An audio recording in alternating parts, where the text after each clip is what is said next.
The speakers, members of the public who have joined remotely, please ensure that your microphone is muted and that your camera is off for the duration of the meeting until you are called to speak. The Planning Committee is a decision-making committee of the Council. It is important that a set procedure is followed. All committee members have received a full report on each planning application, either on paper or electronically, and it should be noted that committee members and officers may be using electronic devices for reference throughout the meeting. For each application, we'll first hear from the planning officer, followed by the parish or town council, then objectors, supporters and local members. Each group will have 5 minutes to speak to the committee, after which members may ask questions of the speaker. The committee may then ask questions of clarification of the planning officer. The committee will then debate and vote on the application. Councillors wishing to ask a question or participate in the debate are asked to indicate this by alerting yourself or officers by raising a hand. Voting will be by show of hands. Members, please raise your hand clearly and keep it raised to allow a count to take place. If it is unclear how members are voting through a show of hands, I will ask the clerk to take a roll call of those present and how they are voting. In the event of an emergency, please evacuate the building by the nearest exit, which is in the corridor immediately to the right of this meeting room, and go to assembly point 9 in the outside area beyond the fire exit. The Democratic Services officer present will assist you. Oh, excuse me. Can everyone please ensure that their mobile phone is switched to silent or switched off during the meeting?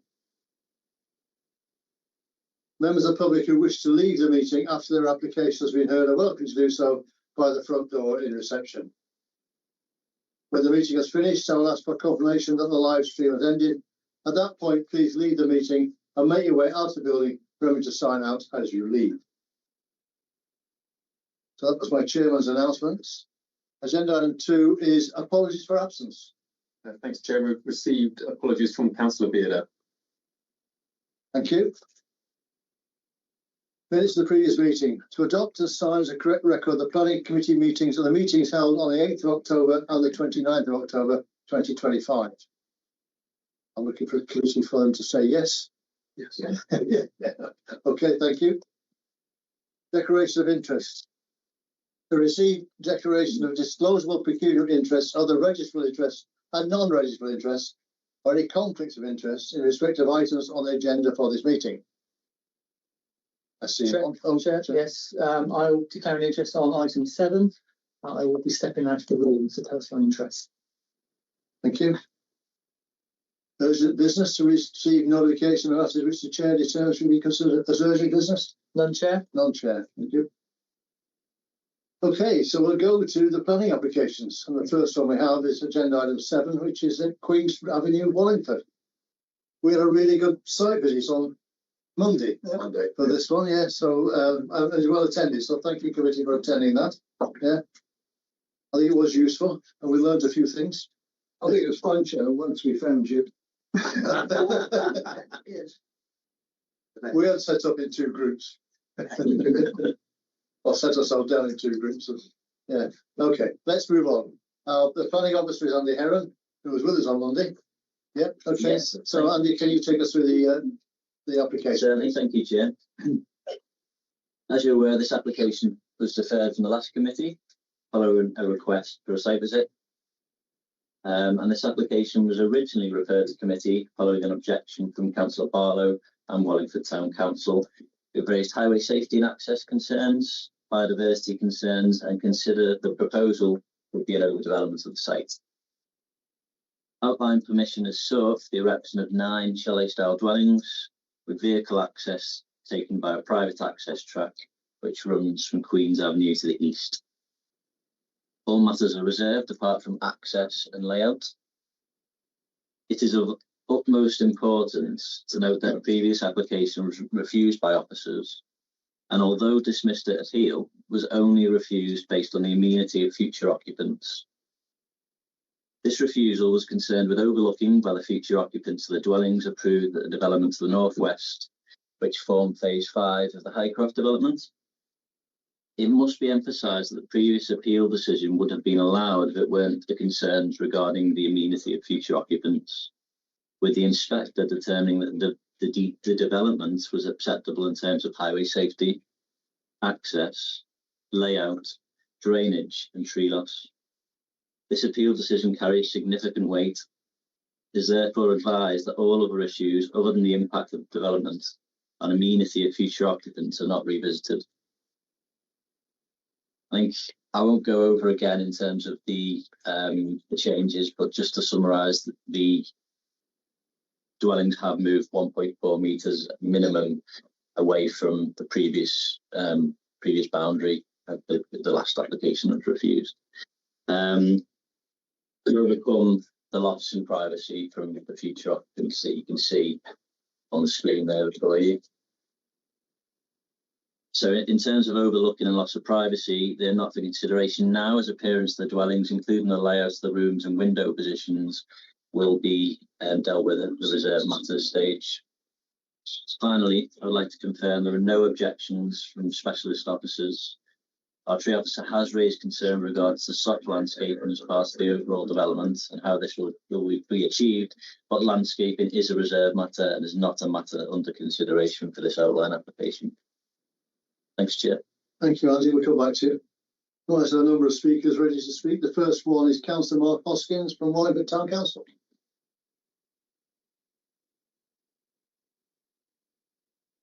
Good evening, everyone. Excuse me. You have your 5 minutes for the moment you start speaking. Yeah, I'll speak quickly because I don't know how long it's going to take me. My phone's playing up already. So I'm Mark Hoskins, we're speaking on behalf of Wallingford Town Council as statutory consultants and representing the interests and concerns of the Wallingford electorate. The proposed development of 10 Queen's Avenue is a complex case subject to numerous processes and regulations. The volume of local objections demonstrates the community feeling regarding the application. Wallingford has experienced significant development in recent years, fulfilling its responsibility to provide new housing above and beyond expectations. It should be emphasised that Wallingford is not a community resistant to development for its own sake. Wallingford Town Council respectfully requests that the committee considers not only the necessary procedural aspects, but also the tangible effects of the development that the development would have on local residents. The original objections were three concerns of overdevelopment of the site, traffic management issues, and complications regarding the rights of access. These objections remain and become increasingly pronounced over time. Since the original application, the nearby Highcroft development has progressed and a new school is being constructed behind Queen's Avenue. The school's location means that Queen's Avenue is likely to be used by students and parents as a main access route during mornings, lunchtimes and afternoons. There are unresolved rights of access issues concerning the private road leading to the site, and it is not at all certain that the applicant has unfettered rights. While this would have been deemed outside the planning process's scope, it would be unwise to disregard this subject entirely. Aside from ownership, the access road does not meet the standards set out in the Department of Transport's manual for streets. Queen's Avenue currently suffers from reduced single-lane access, largely due to overspill car parking on the street. The situation is expected to worsen with the addition of private vehicles and construction traffic associated with the proposed development. The private access road, measuring 4.8 metres but narrowing to 3.8 metres at its midpoint due to a route protection area, is insufficient for emergency vehicles, particularly if cars, waste collection vehicles, delivery vans or school traffic are parked along it. The Manual for Streets recommends a minimum carriageway width of 3.7 metres between curbs for emergency vehicles, and the local road should accommodate service vehicles without allowing their requirements to dominate, and the road's length would necessitate a turning circle. On a similar vein, the cycle and pedestrian infrastructure, Oxfordshire County Council parking guidelines require 18 cycle racks, 2 per house for residents and 10 for visitors. Cycle racks alone would require a minimum of 35 square metres with a recommendation of 50 square metres, and it is unclear where these would be situated. Car and cycle parking plans should be approved prior to the commencement of construction. The submitted plans do not indicate the existing footpaths in front of boundaries of 12, 14 and the corner house block on Queen's Avenue. Additionally, vehicle access for houses 12 and 14 is unclear, meaning that the true impact of the 3.8 metre private road RPA zone remains unassessed. The absence of adequate pavement and cycling in this overdevelopment has not been addressed, and thereby restricting emergency vehicle access and creating unsafe conditions for pedestrians, children and cyclists. In conclusion, there is much to consider in this application, but Wallingford Town Council's view is this remains an inappropriate overdevelopment and would set a very difficult precedent for future planning decisions. Thank you. Thank you, Councillor Hoskins. Committee, have we got any questions? Oh, sorry. It's all right. There doesn't appear to be any, so. Okay, thank you. Thank you. Thank you. Our next speaker is Craig Wright, who's a neighbour and an objector.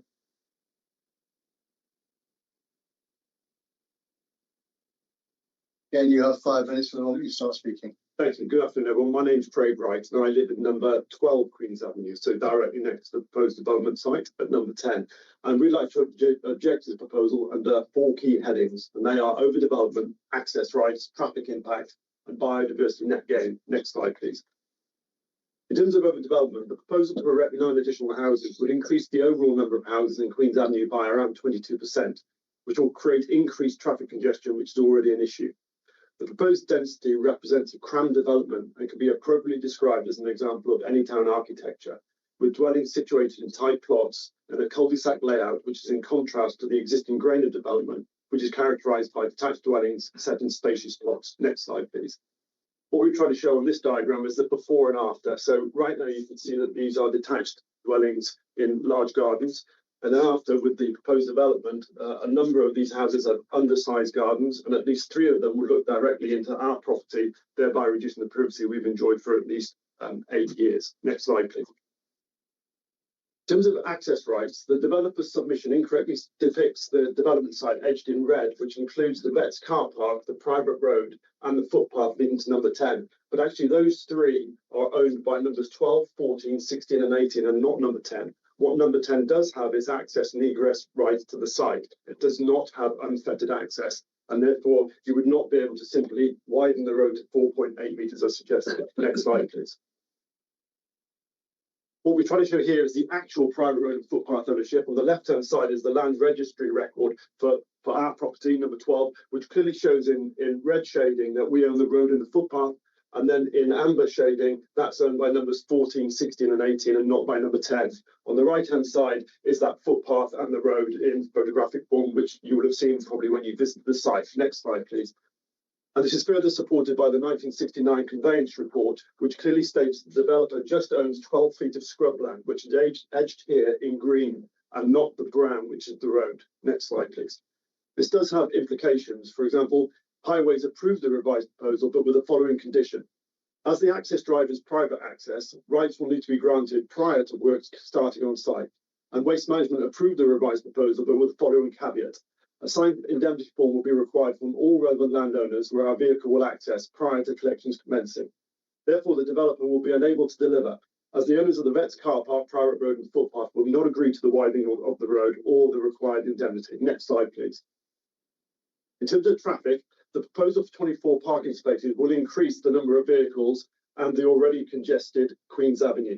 In addition, the proposed development can only be accessed by crossing the Vets car park, which is regularly used by cars entering and exiting the car park, taking their animals to vets appointments.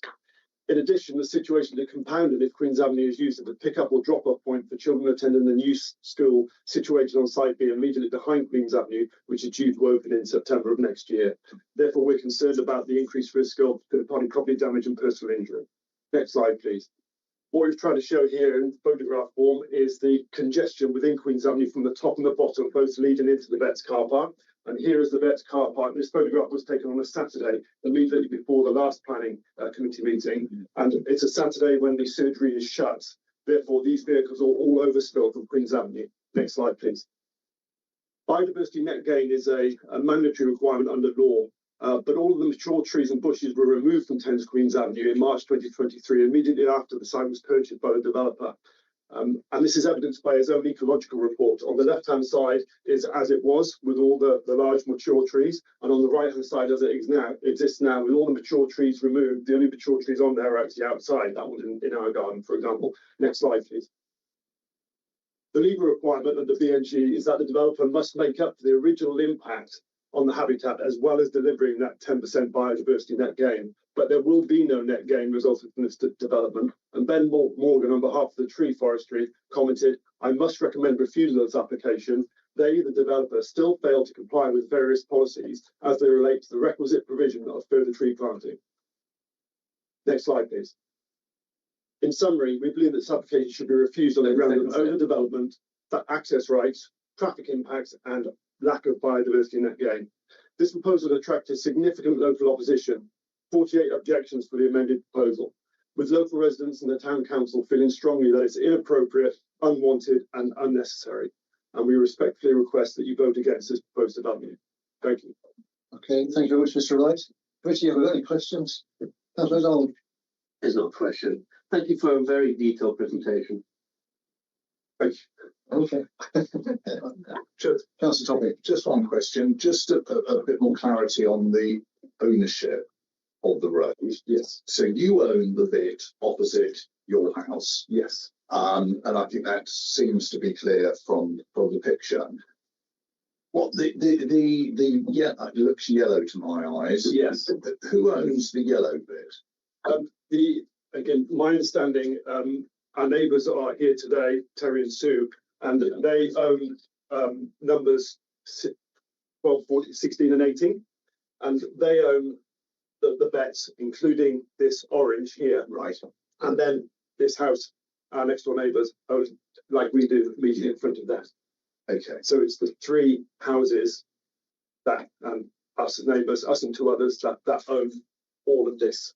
But you said the developer owns the strip of land, the grass area that would have been it looks as if it might have been a pavement at one stage when we went down there, but it. So if you could just come to the previous slide, sorry. Yeah. I think this shows here, really the scrubland is this in white here, to the right of the red.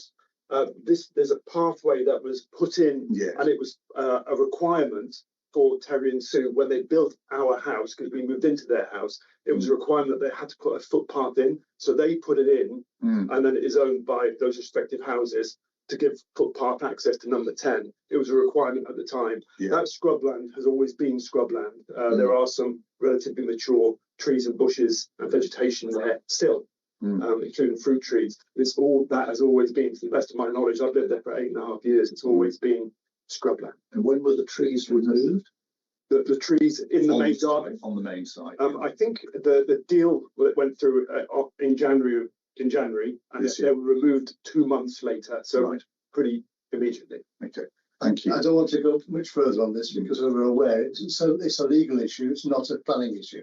Yeah. Have you been approached by the developer for this? We have never been approached by the developer on anything. Talked at all about it? Not at all. Okay. All right. Thank you.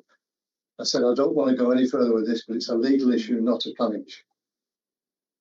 So a question, Councillor? I still have a question, yes. Yeah. But it does relate to the legal side of it. But that's a very easy one. Is it your understanding that there is only a right of access for number 10 over your land? And is it your understanding that the legal position is that they would not have a right of access for further dwellings on that site? Yes, that is my understanding, and we also sought legal counsel, and that's the understanding. Okay. So we may or may not have a lot of sympathy with your view and under the town councillor who spoke. Are you aware that the 4 reasons you gave had all been dealt with, are covered by the inspector at the appeal, and that therefore we are not able to, or at least we are not able to overrule the inspector's findings of that appeal? I understand. And therefore that the grounds for refusal are very limited and do not include, there may be some, but they do not include any of the 4 reasons you gave. Are you aware of that? No, I mean, I've read in terms of the appeal, and I've read the outcome of that, but my understanding was that you still have the ability here to object for whatever reason. It might not be for reasons that I've explained, but you still have that authority. Yes, okay, we've some questions. Councillor Gordon Creed, do you have a question? No, because it was to do with the road. Yeah, no, we can't, we know the situation with that, and we can't spend time. Thank you very much, Mr. Wright. Thank you. Might be appropriate to talk to the next person, but so the next one is Jake Collins, who's the applicant's representative.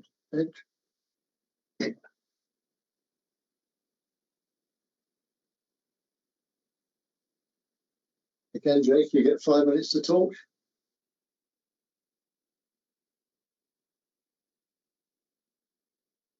Chairman, members of the committee, can I thank you for the opportunity of presenting to you this evening. Whilst I hope that you found the site visit to be helpful, it is important when assessing this application to fully understand the planning history of the site. So please bear with me whilst I outline some of that history. In this regard, an application was submitted in 2023 for a directly comparable form of development to that which is proposed. That scheme was refused by the council for 3 reasons. 1, that the principle of the development was unacceptable.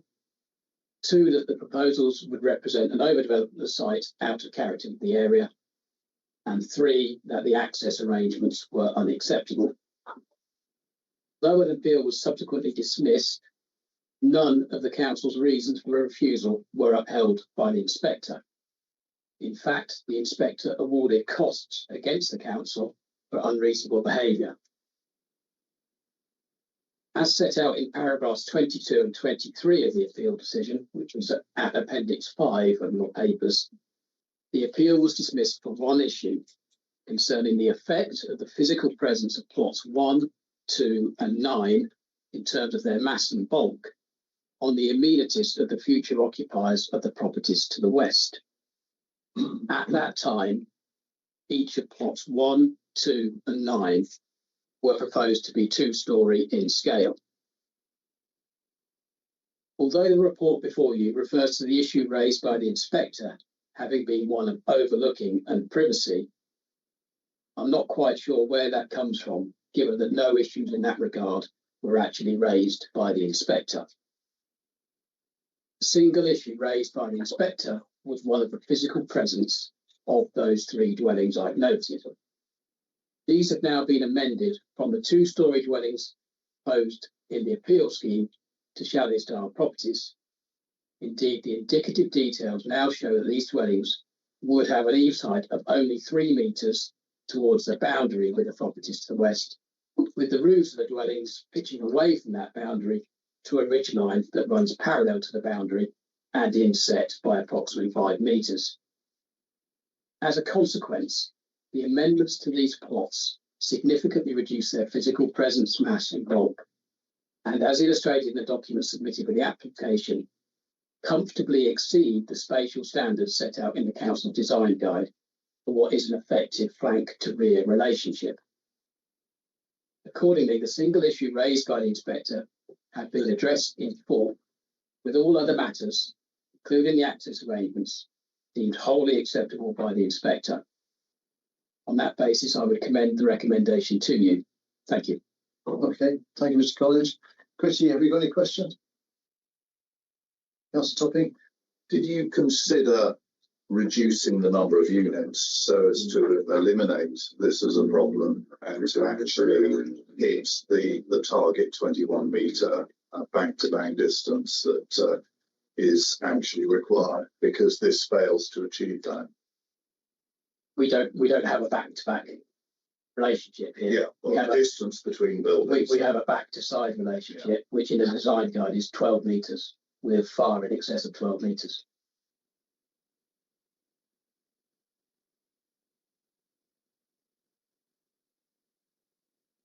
Okay, Councillor Sadler.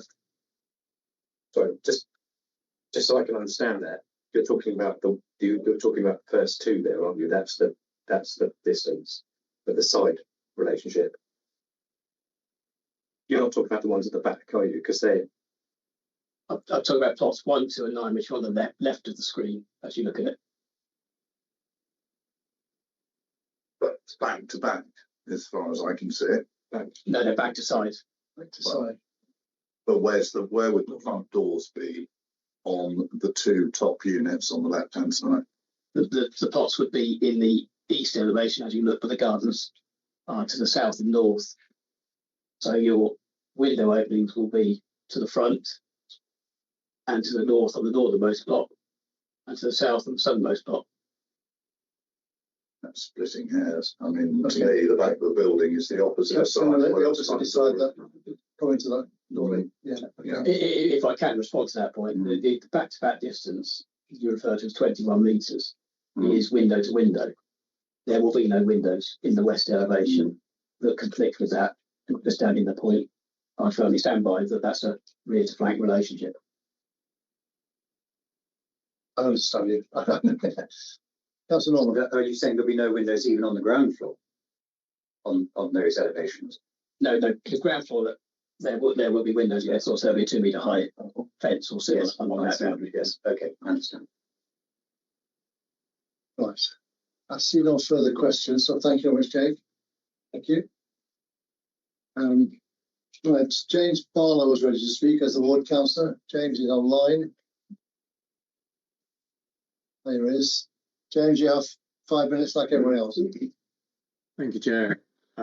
Councillors, as one of the 2 ward councillors for Wallingford, I respectfully ask that you refuse planning permission in this instance. As you've heard already, there are several reasons for this, and I will just outline those briefly again. Firstly, that this is definitely overdevelopment, as you've already heard from previous speakers. The example I'll restate is that I understand that crucially the distance to the proposed Highcroft site properties to the west is still only 16 metres compared to SODC's own guidance that 21 metres is needed. So I ask, why would this proposal be granted permission? I don't get the sense that moving some of the proposed dwellings to 1.4 metres compared to the proposal that was refused is sufficient reason for you, members of the committee, to change a refusal into permission. Secondly, as you've heard, there are significant access and highway issues. I believe the plans presented do not demonstrate sufficient and safe infrastructure provision, especially given the reality of land ownership. As you've heard, the access road is private, owned by other properties who have both no need nor intention of satisfying the requirements of highways and waste management for this planned development. Thirdly, with the new school being built within a few hundred metres of the proposed development, the increased traffic down Queen's Avenue will make access at peak times even more challenging, given parents will inevitably drop off and pick up their children here. Fourthly, Wallingford has already taken many new houses, and this overcrowded development is not meeting any demonstrable need and is not in the neighbourhood plan. In addition, we know that Thames Water cannot deal with sewage from the current properties, let alone any more. And finally, I understand that biodiversity net gain is not possible on site, and given the urban nature of this site, this net loss will worsen the climate impacts by creating more of an urban heat island effect and surface water flood issues. In short, this development will make life worse for both the current and future generations of Wallingford residents when it comes to a key SODC mission of climate adaptation.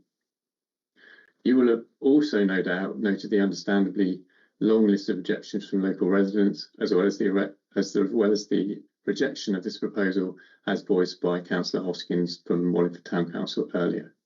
So I just in summary say, please refuse this plan permission so that this cramped overdevelopment does not happen. Thank you. Thank you. Councillors, anybody got any questions? I see none, so thank you very much for your time and presentation. Thank you. Right, we'll go back to the planning officer.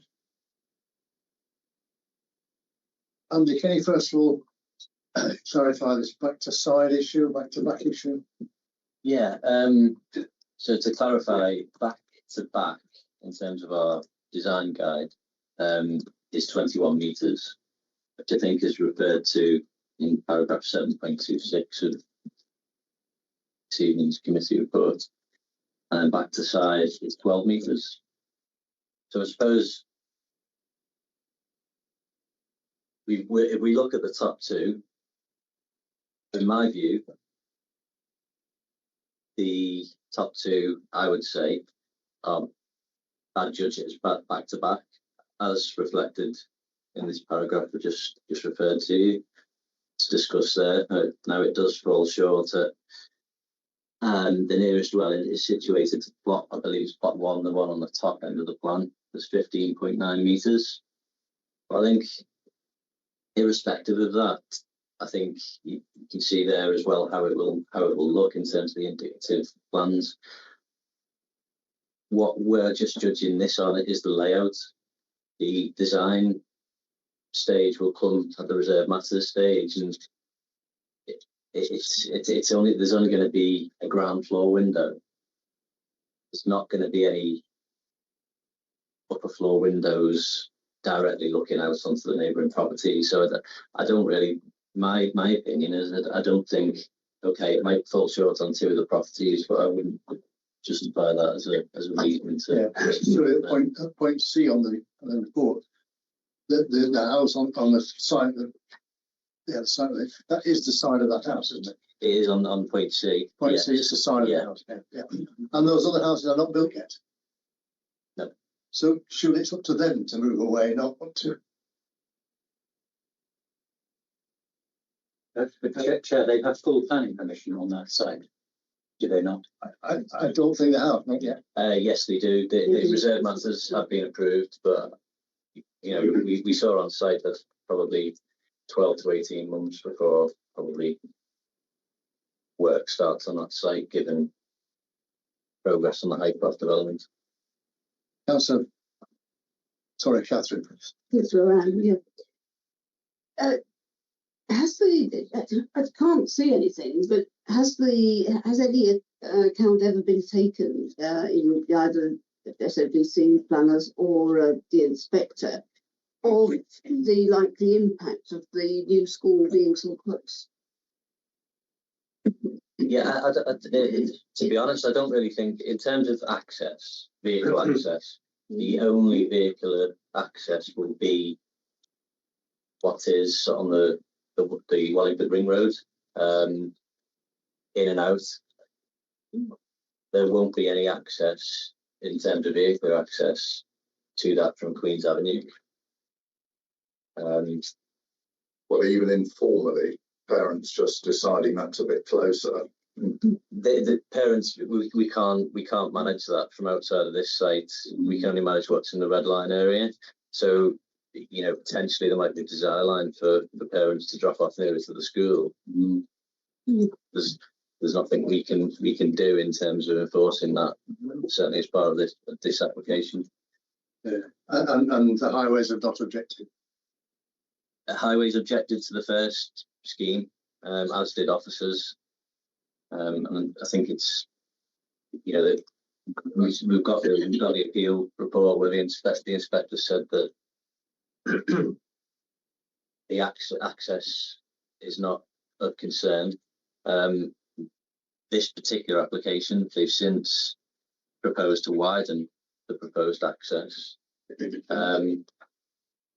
which obviously improves the previous appeal application that went to appeal. Can I ask? Yes. Can they legally do that if they don't have? What's the legal position of that? I don't. So it's a civil matter that we've touched on. It'll fall outside of the planning system, and it will be up to. We can grant permission. It'll be up to the applicants and the said landowners to agree that outside the planning system. Do you know if the inspector went to that site? Yeah, I'm sure. I think all inspectors visit the site. Councillor Dragon. Yeah, I've got 2 questions. First of all, why did the inspector award costs against the council? Yeah, so the awarded costs is at the time we recommended that the development fell outside of the built area of Wallingford. The High Cross development then received reserve matters just before the application was appealed.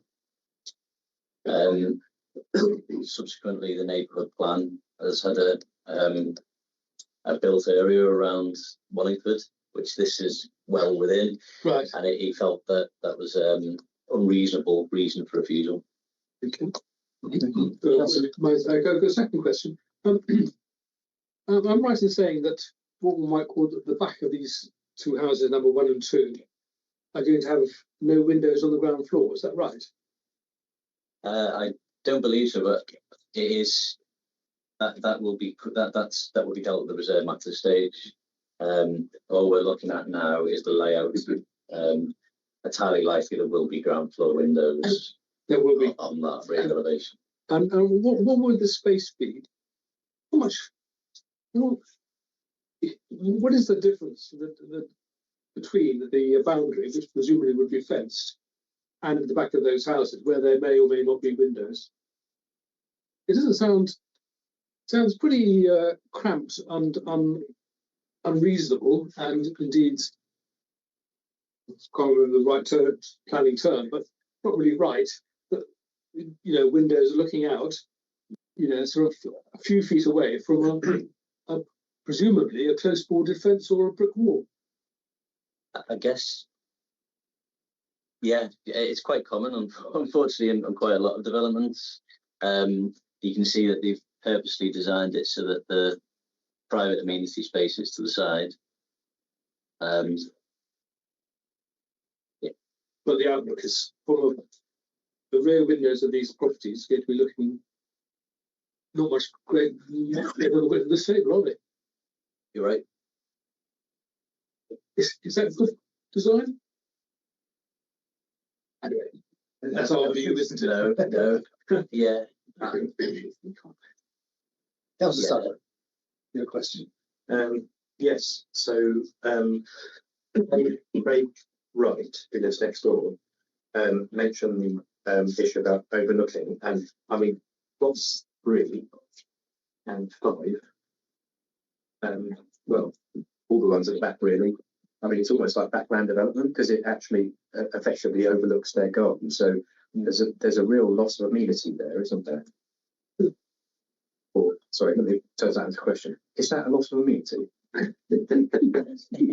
I think again, I'd have to say that in terms of the final design stage, in terms of windows, if we're talking about loss of privacy, that would be dealt with the reserve matter stage. So why can't it be dealt with at this stage? Because I know this is outlined. Yeah. And that kind of enables people to sort of put something in that it's kind of all dealt with later. But that's kind of a really important planning issue, isn't it?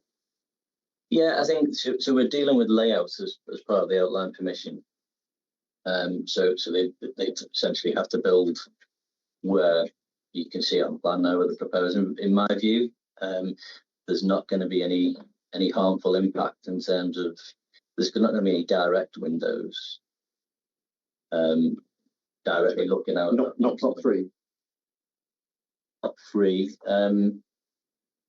The first one behind the original. No, I believe that the distancing for plot 3 in terms of the actual built form is in accordance with our joint design guide. Looking at it now, yeah, it's 12 meters in terms of what they need to achieve to meet our minimum standard, which I'm pretty sure that would accord with. So in answer, no, I don't think there would be any overbearing impact upon said property.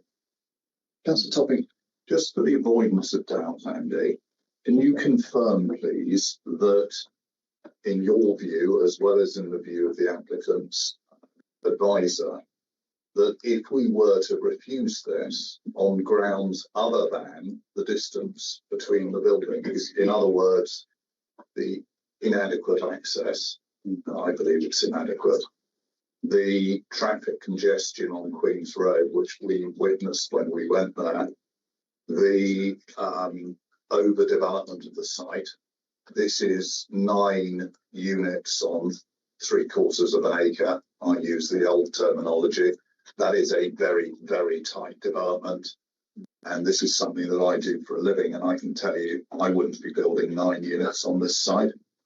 Should be about 3 or 4.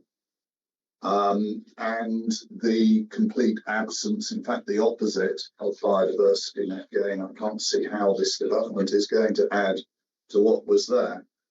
But please confirm that, in your view, if we refuse on those grounds, that we would lose this at appeal. In my view, yes, and I think we'd also be liable for costs. Bear in mind that the one other point. It seems to me that the power to prevent this development is not in our hands, but it's in the hands of the owners of number 12 and number 14.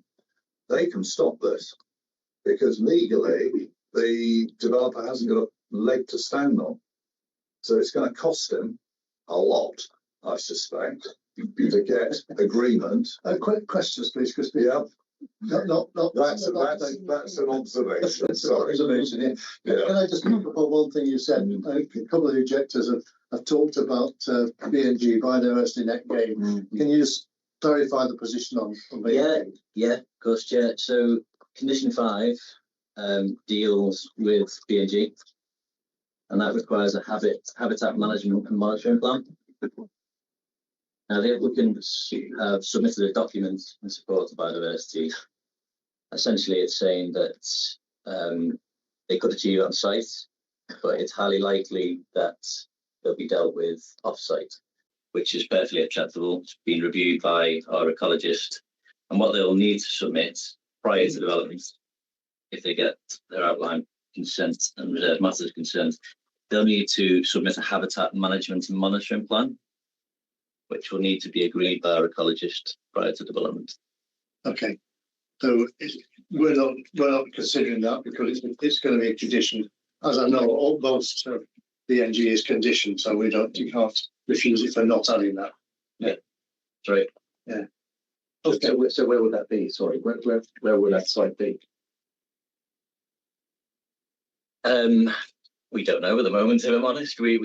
There's land banks that they can kind of secure it with, which is perfectly accords with our legislation. I think bought some land in Towersey, and it could be there, as long as it's within the district. As far as the district is concerned, then that's legal. That's the situation. Even though our preference is to have Yeah, that's the way it is. Yeah. Okay, where are we going? Any more questions? No. Okay. I'm looking for a proposal, please. Someone, Councillor Higgins. Sure. I'm going to propose we accept the recommendation and approve. I think it's been laid out in a fair amount of detail. There are all sorts of reasons why we might not like the development as a committee, but those have already been adjudicated on. So whilst I heard everything that was said and have absolute sympathy with it, and and may think that the civil issue about access, may or may not present the development from going forward in practice. We've got one issue, and it's lack of amenity issue, and there have been significant changes. They are single story now. We've given Andy a good quizzing about his reasons for doing those acceptable and making the recommendation, and I think he's answered them. Okay, thank you. Is that seconded? You put a second there. Johnson, I'll second this. I have a great deal of sympathy for the neighbours and the objectives, but I think the hard reality is that if we refuse it, it'll go to an appeal, and will be successful because the grounds of previous refusal to appeal have been addressed by reducing the height of those number 1 and 2. Okay, thank you. Thank you. Right, it's open for debate. Is there any debate? That's the topic. I really don't like this development. I really don't. And my inclination is that I'm probably going to have to vote with these two, but it will be massively reluctantly. And I really hope that this gets stopped by the adjoining owners who have the power. I believe what I've seen on the screen, the land registry doesn't get it wrong often, and they can stop it, and I hope they do. Just to clarify, Chair, I'm not saying I like it. No, I'm sure you're. No, I'm sure you're. I just think that's where we're at. Yeah. I agree with Councillor Topping. I feel very strongly that there's nothing right about this development. It's not needed. It's not wanted. It is overdevelopment. All the points that came up at appeal that were dismissed, I think I don't know who that inspector was, but they were just wrong.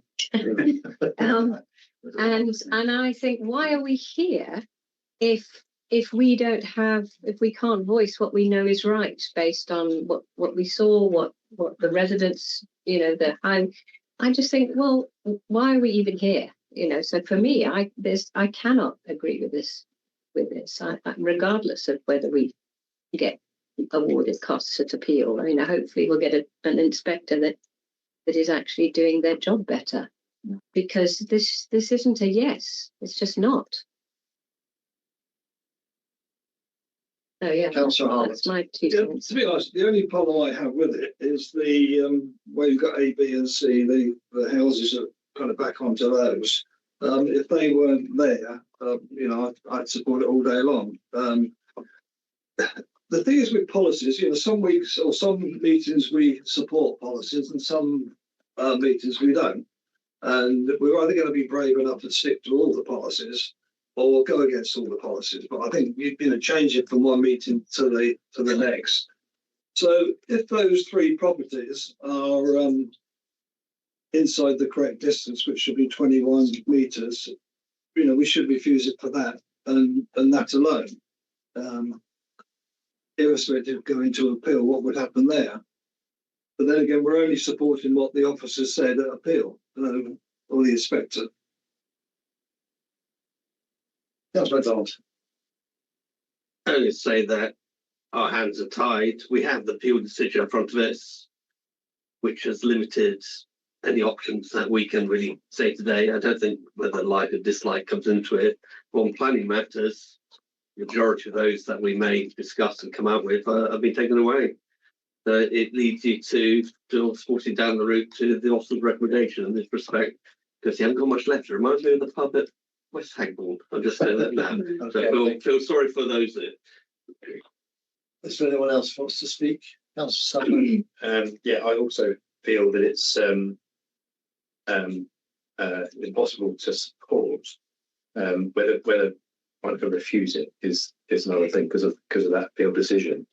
But I don't really think I can support it because of all the things that Councillor Topping and Councillor Gordon previously said.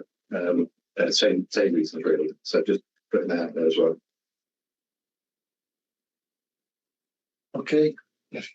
Just before we go back to Councillor Higgins to sum up, I'll just say I have some sympathy with Councillor Topping's view, but again, we have to look at it pragmatically. We are limited in what we can do. Yeah, very, very limited. The appeal, the inspector has said certain things, and he's only left one little avenue to get by. The applicant has addressed that, and that's where we are. So I'll go back to Councillor Higgins to sum up. Thanks, Chair. I appreciate everyone's comments. I don't have an awful lot to add. I suppose other than to comment that I think we need to be careful. In respect of appealability and some of those sorts of things. Clearly, having costs found against us, I feel unlikely that is a significant consideration, and that is all valuable taxpayers' money that we need to be sensitive of. So, I'm sort of miling towards that, I suppose. That's where we are. Okay, all right. So we have a proposal for officer's recommendation for approval. Please show. All those in favour, please show. 2, 3, 1, 2, 3, 6. Is that 6? All those against?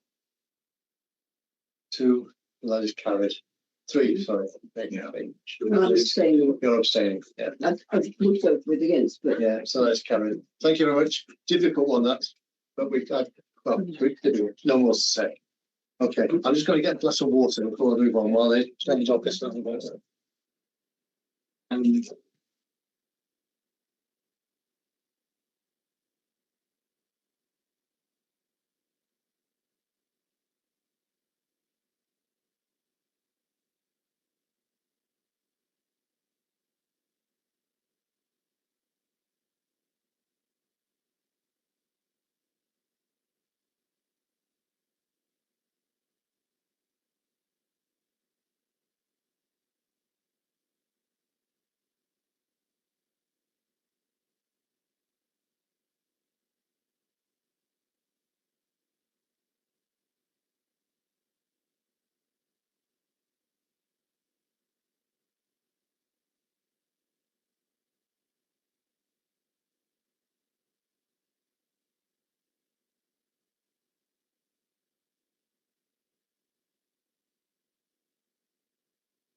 Ready? Okay. We move on to agenda item number 8, which is Sandringham Road Didcot. And the planning officer is Will Darlison. So, Will, over to you. Thank you, Chair. I am the case officer for this application, and it is before members this evening as the officer recommendation of approval conflicts with the views of the Didcot Town Council. The application site comprises a section of the Bleak Meadow Community Centre car park, where a single-storey porter cabin style building is sited, an adjacent part of the Bleak Meadow allotment developments. Building and land are currently used by the applicants, the Oxfordshire-based mental health charity Restore, with the service users cultivating a garden oasis on the land adjacent to the building. The site is owned by Didcot Town Council, which leases it to Restore. Planning permission is sought for the erection of a permanent single-storey building constructed on the land adjacent to the car park. This will replace the existing building, which currently is in the car park itself. The principle of the development is considered to be acceptable as it complies with policy CF2, the South Oxfordshire Local Plan. This is on the basis that it is within the settlement of the town of Didcot and play a valuable, socially inclusive role in the community. Detailed in the committee report is your officer's view that the design and appearance of the proposed building and the associated reconfiguration of the site would be in keeping with the area and be of sufficiently high quality that it would make a positive contribution to the site. The demolition of the existing building would also remove a somewhat incongruous feature from the car park. As a result, improve the street scenes. Furthermore, the development is not considered to be harmful to the amenities of any of the neighbouring dwellings or pose a risk to highway safety. Technical matters such as drainage, ecology and sustainability have been the subject of specialist consultation, and all issues arising have been addressed either through the submission of additional information or via the recommended conditions set out in Appendix 3 of the committee report. In an update to Condition 9 set out in Appendix 3, the agent has provided the required details of the power water drainage pump. These have been reviewed by our drainage engineer and confirmed to be acceptable. The wording of the condition shall therefore be amended accordingly. Officers conclude that the development is in compliance with national and local development plan policies and is therefore recommended for approval. Thank you. Thank you, Will.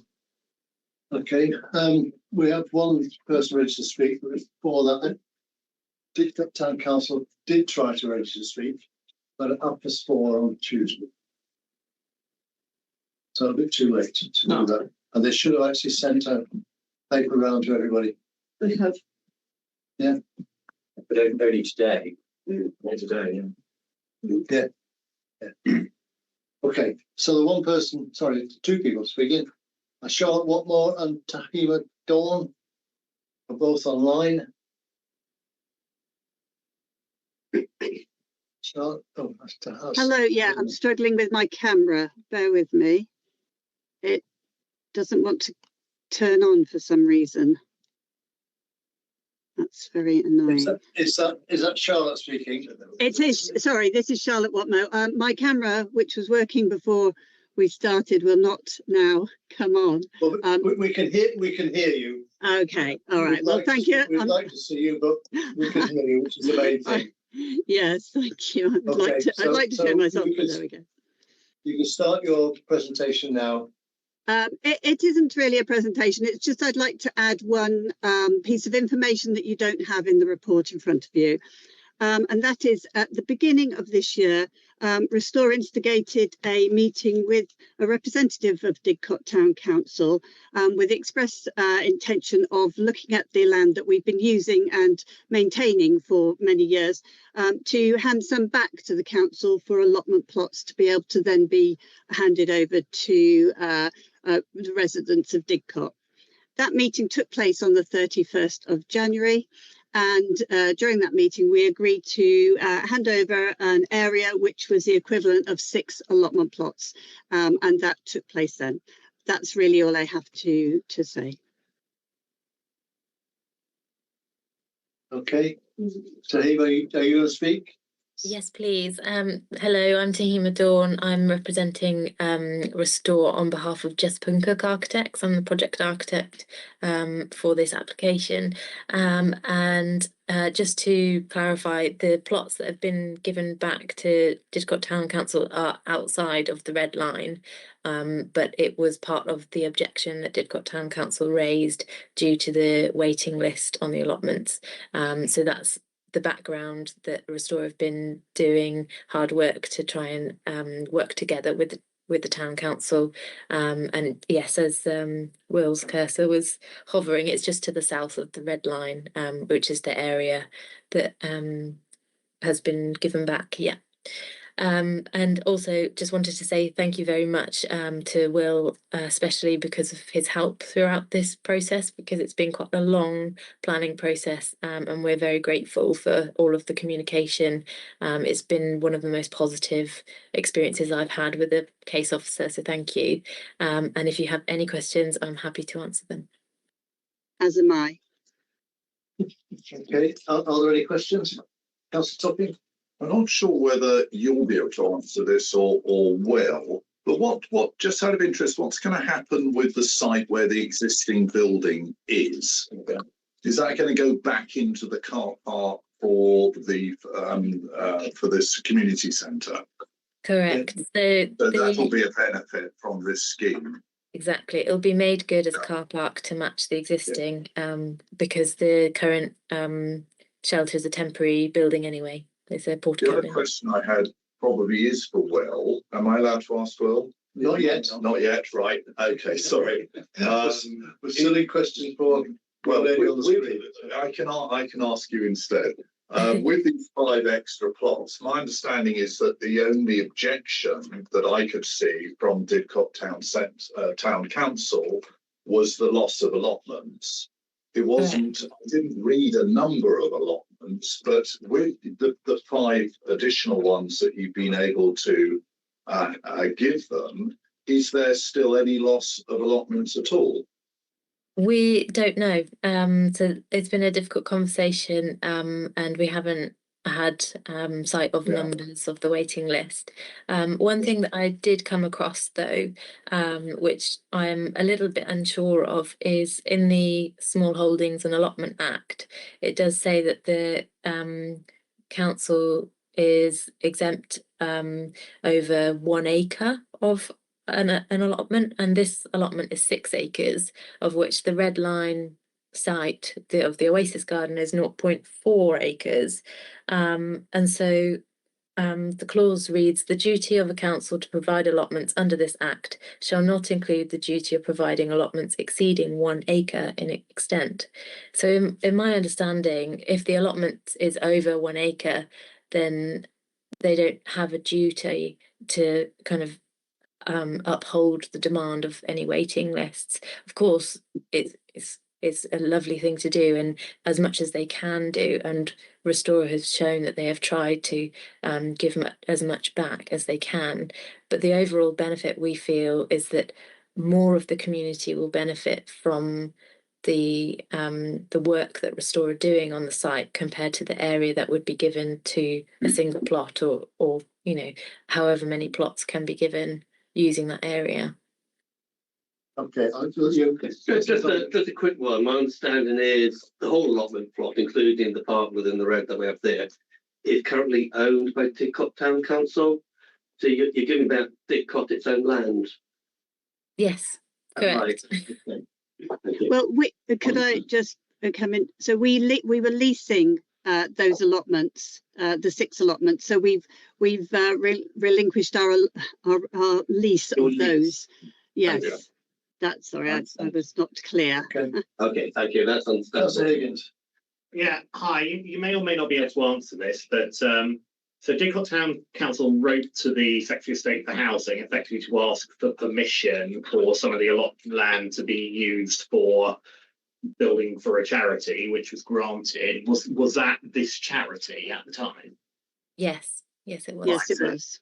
So Didcot Town Council wrote to the Secretary, trouble of writing to the Secretary of State to ask for permission to build the charity building on the allotment land, which was granted, and is now objecting to the application on grounds that it's going to take up potential space for allotments. I just wanted to get us. Okay, thank you. Yeah, I think you're right. Sorry. Well, if I can make a point, that was 6 years ago. So I think Didcot Town Council doesn't consider itself bound by that, as that was a very long time ago. Yeah. I have understood that correctly. Can we be sure where we are in the proceedings? Yes. So we're talking to the presenter. Yeah, so I just wanted to clarify whether it's for this charity. But yeah, thank you. Question answered. Are there questions for the 2 presenters? Councillor Draganetti. I'm a bit puzzled about the ownership of the site and what the implications are there for the life of this new building. Do you own the freehold of where the new building is going to go, or is it a lease? Is it a 30-year lease? I'm not sure. Yes, please. Yeah, shall I answer that? Sorry.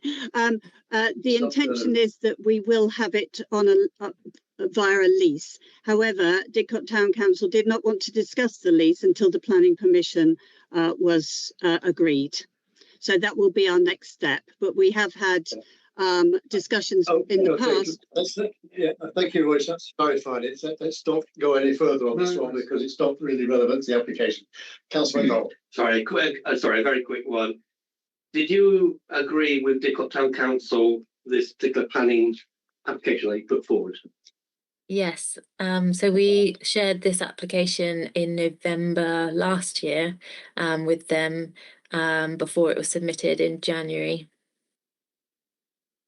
And they were all in support as well. They wanted to have it submitted so that they could comment, was what they said. Thank you. Yeah. I take Councillor Nolan's point earlier on. It's different people possibly is the issue. But have you got a question for the speakers? Well, yes, I do. So we had a letter only unfortunately given to us this afternoon, which I only read very briefly and wasn't able to print, from one of the town councillors, which said, the question is that this town councillor from Didcot, if I've got this right, unfortunately I don't have the letter in front of me. You do. Said okay, thank you. Said that they had not been approached, had no meetings, and had no contact, had not been consulted, and that the allotment society, which has a different name, also had not been consulted about this. Can you account for these very different accounts of what's happened? Yes, so in our design and access statement, we have a detailed breakdown of all of the consultations that we've done, including, I think it was November 23, we had a public consultation where we invited local stakeholders, and some councillors did attend.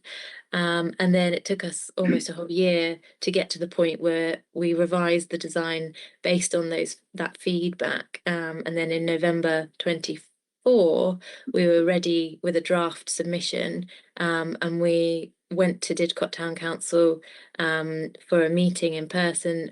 We attended one of their committee meetings and presented for feedback before we submitted in January of this year.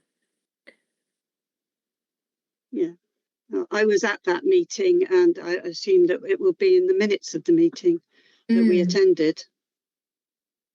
Well, can you account for why one of their councillors says it is impossible to see how the interests of Restore and its clients can be reconciled with those of Didcot Town Council and its present and future allotment holders? There seems to be a major conflict here. I'm sorry, I can't account for that. No. I don't think it's up to them to actually answer that question. Sorry, it's up to the council to answer that question. Sorry. But they told you that they told you they had a meeting. And they were minister. Where are we going with this now? Sorry, I want to move on. Yeah. You've got no more questions for the presenters, then we'll move on. So thank you very much for your presentation. Oh, sorry, Councillor. Sorry, can I just ask one more question? Point 10 of the letter that we received today from Hugh says that the ancillary agreements between Didcot Town Council and Restore, such as heads of agreement drafted in 2021 but never completed or registered, also fall by the wayside and are unenforceable. He's saying that essentially the permission. I don't know where we're going with this. I don't know how relevant it is. It's irrelevant. Yeah, to be honest, it's land ownership, and that isn't a relevant factor. Okay, fine. I don't know how relevant it is. I haven't seen this letter. Neither is the officer, so I don't see how we can actually start discussing the officer. I have a printout. No, I mean, send it through to us, so it's a record. But right, okay. Yeah, it is. I'm going to thank the two for their presentation and move on. Thank you. Thank you very much. So we'll move back on to questions for Will Darlison. Your local member, Chairman. No. Local members are not registered to speak. And they need to do so. Yeah. Okay. Yeah, I've been doing it wrong. I've been advised that local members need to actually say they want to speak before the meeting. Thank you. Question for Will. Will? Yeah. Okay with me asking.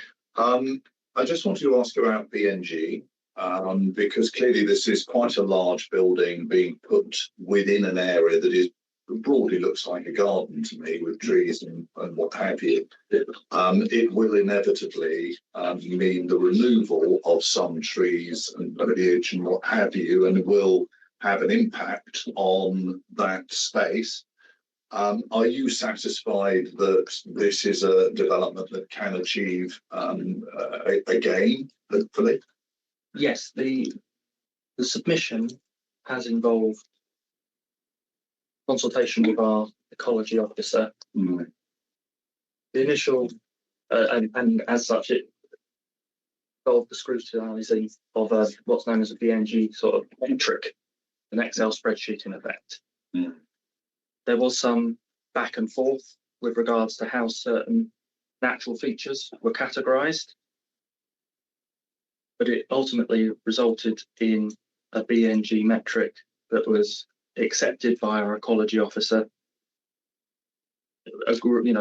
supporting the scheme that the BNG of 10% net gain could be achieved on site, and so that will be covered off through the sort of the standard BNG condition. And a secondary question: in your view, does this proposal, the thing that we're going to be voting on, and the building in that position, result in a loss of actual plots, allotment plots? Who is going to lose out as a result of this happening? Is anybody going to? Is it not on the ground at the moment? It is part of the garden oasis for the charity. Yes. My understanding is that as part of the charity's mission is that service users tend to are part and parcel in creating that garden as part of their going to the charity. And there'll still be quite a lot of it left after the new building is created. Yes, precisely. It isn't. The photos here show the pathway that sort of crisscrosses across the site. So it's not. It certainly isn't set out in a traditional allotment plot layout. Yes. So no, I don't. There is no loss of existing allotment plots as part of the process. So their objection doesn't stand as far as I'm concerned. When I went through the report, I just made a number of notes because there was a number of holding objections about drainage, foul, things like that, and it looks like have they been resolved? Is that what that means? Yes. Sorry, it might be a formatting issue, but yes, each of the technical objections that arose during the course of the application have been addressed and satisfactory, either through the submission of detail upfront or to be submitted as part of discharging conditions that are permission granted. Because there was also a neighbour concern about, I think, particularly foul drainage, and I think was that dealt with by pumps or something? Is that how that's been resolved?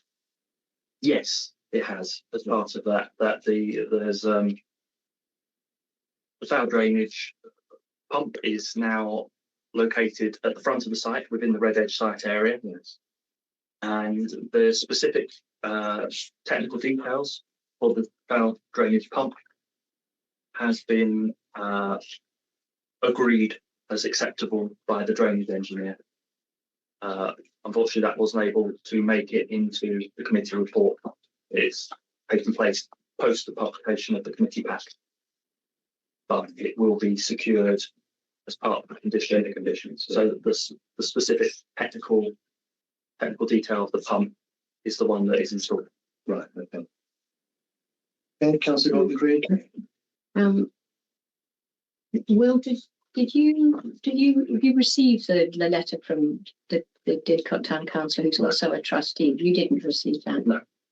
Because in it he raised one point which was essentially saying my computer won't print it for that, I won't pull it up for some reason. Can I just clarify? Is this an official letter from Didcot Town Council, or is it a letter from a Didcot Town Councillor? It's the latter. Yes, it's a trustee as well as a town. It's from a councillor. Yes, it's not an official letter from Didcot Town Council. Okay. It's headed comments by Town Councillor Hugh MacDonald. No, it's government.gov.uk website domain, if that counts. Yeah, but it's I don't know. It's an individual response, basically. It's not the town council's response. Okay. It's still a material consideration if they're raising points. We haven't seen it as officers. Yeah. If you have seen it, and there are relevant points, and that's for you to consider. One relevant point was ownership of the maintenance. Councillor Norman, sorry. Car park. Yeah. Go ahead. Yeah. You do it. Yeah. No, I've completely forgotten what it was.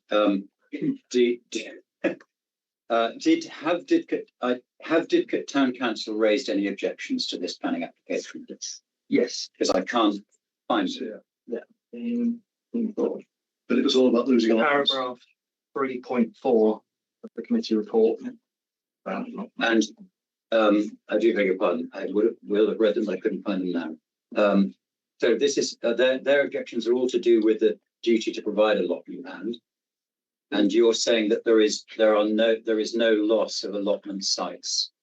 There are no allotment plots where the building is located. Do you know why they're objecting in that case? I wouldn't like to speculate on behalf of them. I don't think it's a fair question to ask. Well, it's because within the application, if you wouldn't mind, Chair, it says that it says that the applicant is relying on this application to the Secretary of State in 2019, and the letter we have from one of the councillors says that lapsed long ago and is no longer relevant. The letter from the Secretary of State, that I believe Appendix 4, doesn't, well, my reading of it doesn't include any sort of time scale, nor I'm aware of a letter from the Secretary of State formally rescinding that consent. And that is... I think we're getting tied up on something. Can I go to Councillor? Oh. Very, very quick one. I appreciate ownership and so on isn't a thing with planning applications. But in this case, the unmet need of the town residents for allotments in general, has that any impact at all on planning matters? Yeah, it would be a material. Because at the moment, the allotment spaces that have those lovely trees, which may or may not have permission to grow, are on leased plots. So there are plots, and there's plots north there, south of there as well. So those are areas where there could be plots for residents. Do you agree with that? It's making a question. I'm not familiar with the specific. I am familiar with the allotments. Anyway, I'll shut up until we do a debate. Yeah. Councillor. You have actually referred to loss of potential allotment material in this, but the other thing to say is that this letter does say that the waiting list has risen from, what was it, from 3 to 40. From 3 to 40. So there's clearly a need, and I mean it's a no-brainer anyway, given the way that Didcot is expanding. There is a need for allotment, and if it's something that needs to be thought about, then there's evidence that it is expanding. Any questions? We're still in questions. So I see no further questions. Councillor Norman. So we are also told that that there was a condition made of the permission by the Secretary of State back in those days that the building must include provision for a toilet and wash-up area for the use of the Fleet Meadow allotment holders. And apparently there is no such provision within the plan. Do you have a comment on that? I don't only mean that presumably given the hopefully good relations that exist between Restore and Didcot Town Council, that there may be the possibility for discussions about that provision to take place outside of the planning system. Yeah, there's nothing in our letter that says that, so nothing in the 2019 letter that says that. Right, where are we going to? Anybody? Have we finished with questions for the officer? I think we have. Therefore, I'm looking for a proposal. Councillor Tommy. I propose supporting our officers. I think this is a very good proposal, a very good application, and I can't see any significant downsides to it, notwithstanding this letter, which I didn't see. But it doesn't strike me that there's anything in that that should prevent us from approving this application. That's seconded. Councillor Higgins, yes, thank you. Just speak now. Yeah, I'll happily speak now. This seems a bit of bananas to me. I mean, so Didcot Town Council took the trouble of writing to the Secretary of State so that the charity, it seems to be a very good charity doing good things, could potentially have a building on the land, and then have objected to it on the basis that potentially it loses some allotments, but it leases the lands to the charity. So it can control through its lease, which is a commercial arrangement, whether or not someone builds on the land. It is leasing them. It is eminently within their power to do that. They can seek to end the lease and take it back for allotments if they want more allotments. That's within their power. They don't have to, in my view, waste the committee's time by objecting on those grounds and then ready to turn up and tell us why. That seems complete experience to me. It seems a bit strange. Okay, we are in debate then now. So, Councillor MacDonald. Oh, great, yes. Restore a fantastic charity. Don't get me wrong on that. But at the time the Secretary of State was written to, Didcot was under quite different administration, and also the number of folk who were looking for allotments was quite different to now. Now there is a burgeoning need, especially the town expanding exponentially for allotment spaces, and essentially these are plots that are going to be given up. Whatever they say, these are plots. This is allotment. So if you agree with building allotments and taking that away from the residents, then under planning considerations of being neighbourly or unneighbourly, this is obviously a poor choice, and it will go against the Didcot residents. That's what I'd say at the moment. Councillor Norman. I think it's difficult to support this. I wish there was a way of asking the applicant to withdraw it for further consideration, which we can't do. We can only approve or refuse. But this letter really throws the whole thing into doubt about whether Didcot Town Centre have been consulted at all. And they are, after all, the landowner. I'm just reading one short paragraph. Restore has not shared its plans with Didcot Town Council. I'm informed by the town clerk of the council that Restore has issued no invitations to the town council to attend site meetings or otherwise discuss how the interests of different stakeholders might be reconciled, nor has it informed the council of the date or timing of such visits. So we're not here to judge between the relationship between the town council and the applicant. I think that the application is premature if they have not. Chair, can I just cut in just to clarify a point here? The council have consulted Didcot Town Council. They have replied. The comments are in the report before you, so they have been consulted on the proposal. So what is in that letter, what you just read out, factually appears to be incorrect. Yeah, because they've responded to this application, so they do know about it. Okay, well, this is from one of the councillors. From one of the councillors. Yeah. I think that's the point. Yeah, and we've heard that there is an issue. Not debating there's not an issue. Yeah, that issue could be addressed in other ways. There are new developments coming along which would provide allotments. So that issue could be done. Yeah, we're still in debate. Yeah. I'm just trying to sort of move the debate on, but in the right direction. Yes, that, Chairman. Yeah, maybe Didcot Town Council should be purchasing more land for allotments. Try again and make it happen. Sorry. Sorry, we're still in debate. Have we got anybody else want to take part in debate? Yeah. Councillor Topping. Yes, just to say. Oh, sorry. Did you propose it? I did. Then I better not. You better shut up. I'll shut up. If there's no one else wishes to speak, I can come back to you to sum up.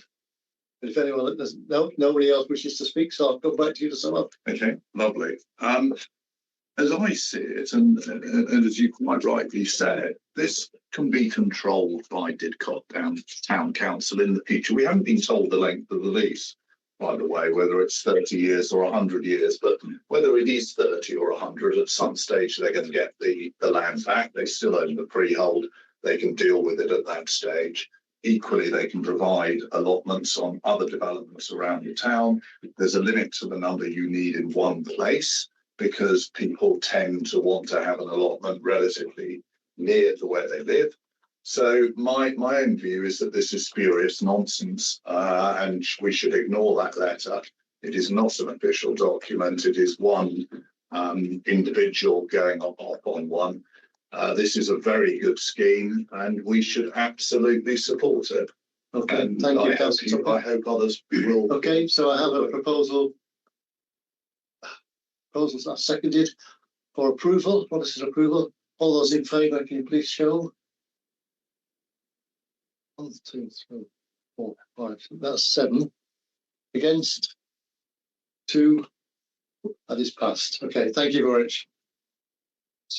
We'll move on to Tame. I think it's going to be easier. We have no speakers. And we're going to Victoria. Yeah. Just pause for a minute while I get some water. I need to get some water as well. We can't say anything about it.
They objected just a bit. And never appeared. Right, thank you. We're back on.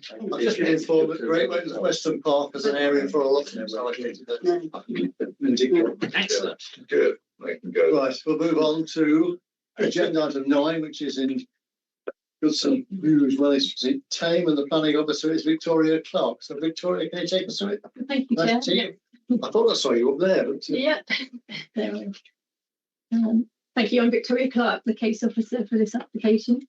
Officers recommend this application for approval, and it's been referred to planning committee because Tame Town Council's opinion conflicts with that of officers.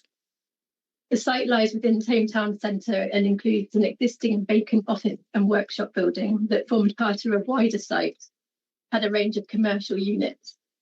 The surrounding area is mainly residential with a cluster of other commercial buildings adjoining parts of the site. The application seeks planning permission for the conversion and extension of the building into 4 townhouses. South Oxfordshire Local Plan Policy EMP3 seeks to retain existing employment land. However, planning permission and prior approval had previously been granted to convert the building to a residential use.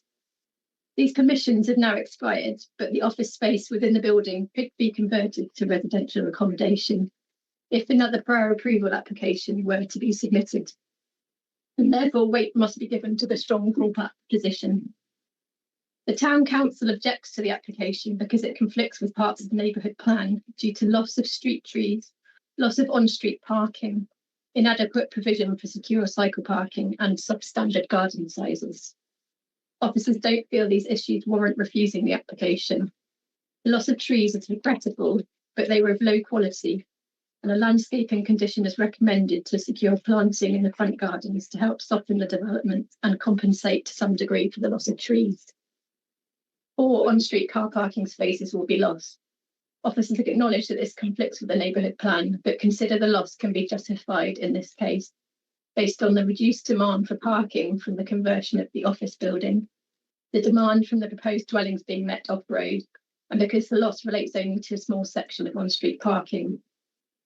The removal of the on-street parking will also improve vision for vehicles exiting Goodson's industrial mews. On balance, officers consider the losses acceptable. Bicycle parking can be provided in the gardens and will be secured by condition. And each house will have its own private garden, but they will be significantly smaller than the recommended standard.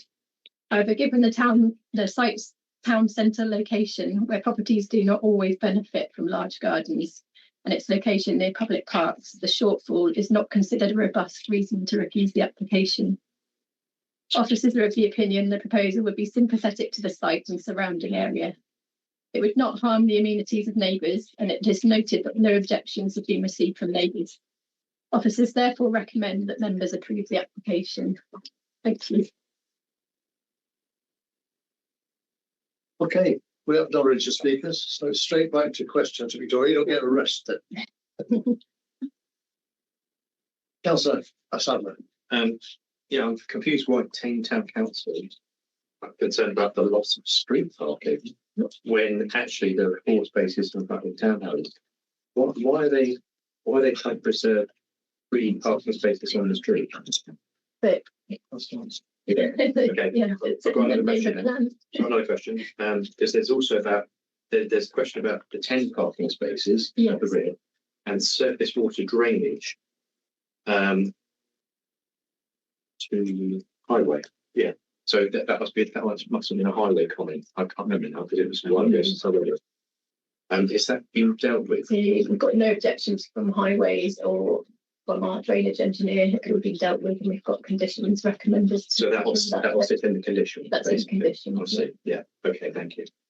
Yeah, I think that was highway, said no surface water drainage to the highway. That's a standard informative that's added to most commissions. Oh, and there was loss of office space as well. That was a regrettable outcome, but obviously not needed by the looks of it because it's covered in mould and it's been vacant since 2019. Yeah, and we've dealt with that through previous commissions and granted consent. Yeah, I see. Yeah. Okay. Finished with questions. I'm looking for a proposal, please. I'll go to Councillor Gordon Green. Suppose we support the officers' recommendation. I think this is Is that seconded? Yes, Councillor Sadler seconded it. Okay. Do either you wish to speak now or wait for the debate? If I don't think there's going to be any debate, but Councillor Higgins, debate. I will be supporting the proposal. All I'd like to say is I find it enormously frustrating when parish and town councils object to something especially on grounds which aren't self-evident, and then don't write to us or turn up to tell us why. Totally agree with that. Is there any further debate? I'll go back to Councillor Sadler because you haven't spoken. Yeah, I mean, town council trying to preserve street parking is a real oddity. I think actually having off-street parking has got to be preferable. It is the public highway, and it's meant to be for people to be going to and from places and not being used as a car park. This urbanisation of these spaces is not great, and I think actually having off-street parking there is very sensible. What I liked about this site actually is that because it's part industrial and part residential, there isn't that same pressure on that site as there would be in a normal day. So in other words, if it's always used at daytime, there's hundreds of cars there, and at night there's none, and vice versa. If it's all residential, it's heavy use at night and not all in the daytime. This mix is ideal for that sort of thing. And I think actually there was Visions Place came up in that as well, and the fact that the cars are actually off the street and actually in allocated bays means that actually display vision should be actually better, not worse. So I think there's an awful lot going for it. So totally approve of it. Councillor Gordon-Grieve, sum up, please. Approve. There's nothing else to say. Okay. Okay, so we have a proposal for officer's recommendation for approval. All those in favour, please show. That is unanimous. So thank you very much, everybody. We'll move on to item 10, which is Pennyland Woodland Road, Harpstone. Does that say Harpstone? Yeah, Harpstone. Yeah, I think it says Harpstone.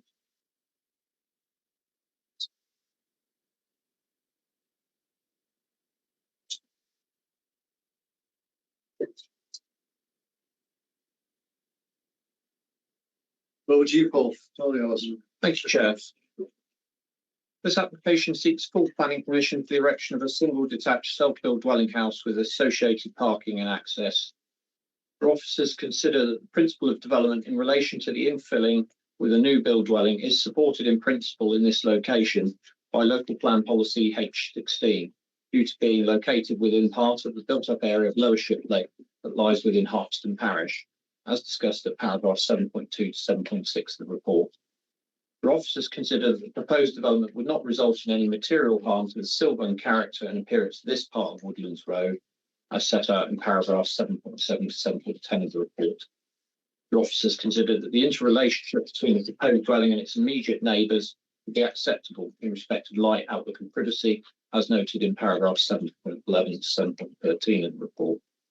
In the expert opinion of the local highway authority, the proposed access and parking arrangements would not give rise to conditions prejudicial to highway and pedestrian safety in compliance with local plan policy Trans-5. Matters relating to tree and hedge protection, protected species, biodiversity net gain, drainage, carbon reduction and external lighting could be dealt with through the recommended conditions. The officers consider that the proposed development would comply with the relevant development plan policies, and on that basis it is recommended that planning permission is granted. Okay, thank you very much, Paul. Okay, one registered speaker is Jason O'Donnell is online.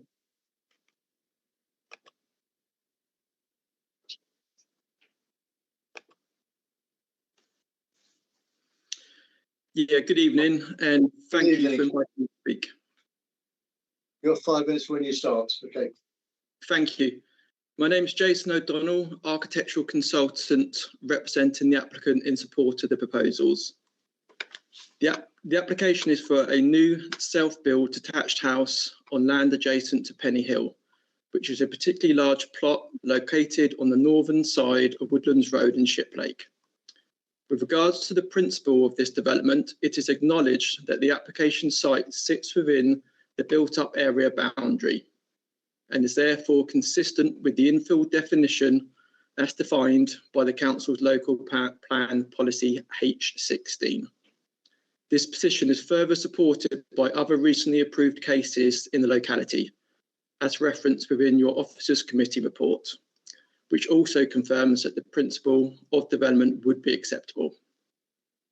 The proposed plot density is low at 4.5 dwellings per hectare, and with a plot width circa 40 metres, the proposed plot would be comparable with the neighbouring properties, providing a very generous plot size, maintaining and respecting the existing local building pattern.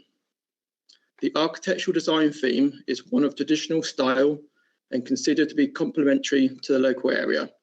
The scheme's overall design is consistent with the traditional but varied character and appearance found on this part of Woodlands Road. The scheme incorporates a large garden that comfortably exceeds the recommended minimum standards and relationships with neighbouring properties comfortably meeting development standards. Whilst this application is not relied upon a housing land supply deficit, the scheme would of course assist in delivering housing at a time of acknowledged shortfall. It is understood that there were no objections from any of the local residents, nor were there any objections from any of the council's specialist technical consultees, such as highways, forestry, ecology or drainage officers. Overall, the scheme comprises one that is wholly compliant with the development plan and is rightly recommended for approval. The officer's recommendation for approval is therefore commended to the members. Thank you for your time. Okay, thank you for your presentation. Committee, have we got any questions? I see no questions, so thank you very much for your time. Thank you. We'll go straight back to Mr. Lucas. Any questions for the planning officer? Why is this here?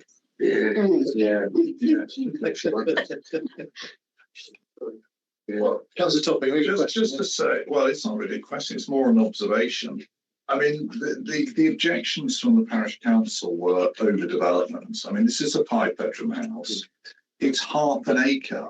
I live in a 5-bedroom house. My garden isn't nearly as big as this. So that is a very big garden. Yeah, well, I'll survive. In my little garden. That is a very big plot. Questions to say questions are up to. If we got, there are no questions. Okay, there are no questions. Yeah. So is that a proposal then? Yeah, I propose definitely 100% approving this application. Okay, is that seconded? Yeah. Okay. Not everyone seconded it. Give it to Councillor Keats Rowan. Yeah. Okay. Is there no debate? No debate. Sum up? Nothing to sum up? Approve. Okay. We'll go for a vote. All those in favour? I think that's unanimous. Thank you very much, Committee. Right. We'll try to move on to one there is close. Sorry. Is there nothing we can do about these where the parish and town councils? There is, but we need to talk to head of planning and we need to change the rules. Okay. Yeah. So with that, we can't sort of write to them on behalf of the committee saying no. We need to. No, we can write to head of planning and say, I suggest you change the rules. Okay. It's in the post. And it's the board of the council changing the rules. Yeah. And I like it's a fair comment. It's a fair comment. Okay. Right. Excuse me, Chair, may I stretch my legs? Sorry, Kathleen. May I stretch my legs? Leave the room for a minute. Oh, yeah.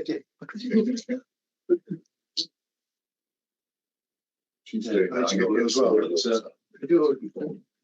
The head of planning urging me on to get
No, we're not. Yeah. Right, we'll go back to Leah. Yes, thank you, Chair. This application has been referred to Planning Committee because the Town Council's views conflict with the officer's recommendation to approve the proposal. The site contains a bungalow located on a corner plot within a residential estate in Henley. It does not lie within any area of special designation and has its permitted development rights intact. The proposal seeks planning permission to change the use of an area of land measuring approximately 22 square meters to form part of the rear garden and to extend the 1.8 meter high closed-bordered fence fronting Elizabeth Road and that along the southern boundary of the site to enclose the extended garden area. The Town Council has objected on the grounds that the proposed fence would appear unneighbourly and overbearing in the street scene, and the adjoining neighbour has raised concern that the change would move the building line forward, reduce the sense of openness along Elizabeth Road, and affect their light and air, as well as the outlook from their window. These concerns have been considered by our officers. The proposed garden extension is considered to be modest in scale, and the loss of the open green area is not considered to be harmful to the character and appearance of the area. While the scheme would involve the loss of an area of open land, the adjacent grass verge would continue to provide a meaningful element of public open space within the street scene, ensuring that the overall sense of openness and visual continuity along Elizabeth Road is maintained. In terms of visual impact, the proposed fence would follow the existing boundary line along Elizabeth Road and would remain set back from the pavement, thereby retaining the grass verge that characterizes the street scene. The design and materials are considered appropriate to the residential setting, and the extended sections will be read in the context of the existing built form rather than as an incongruous or visually intrusive feature. The height, scale, and form of the fence is consistent with similar boundary treatments in the locality. It is also relevant to note that under permitted development rights, land within the applicant's ownership could be enclosed by a fence up to 1 meter in height, adjacent the highway without the need for planning permission. Similarly, along the boundary shared with number 62 Elizabeth Road, a fence up to 2 meters in height could be erected under permitted development rights. This would in fact exceed the height of the fence now proposed along the boundary with number 62. Accordingly, in considering the impacts of the proposal on neighbouring amenity, the fence will be set back approximately 0.3 meters from the boundary shared with number 62 and comply with this 45-degree rule set out in the Council's design guide and the BRE guidance used to assess impacts on daylight or overshadowing to neighbouring dwellings. Accordingly, it is considered that the proposal is considered to have an acceptable impact on the neighbouring property in terms of loss of light and overshadowing impact. It is acknowledged that there will be some loss of views from the lounge at the neighbouring property. However, officers have considered the permitted development fallback position, which would allow a fence of 2 meters high to be erected along this boundary without planning permission. For these reasons, officers do not consider that there are sufficient reasons to resist granting permission on character and appearance and neighbour amenity grounds. Officers conclude that the proposed development would comply with the relevant development plan policies and recommend the application for approval. Okay, thank you. Thank you, Lilia. Okay, one speaker was Nick Morris.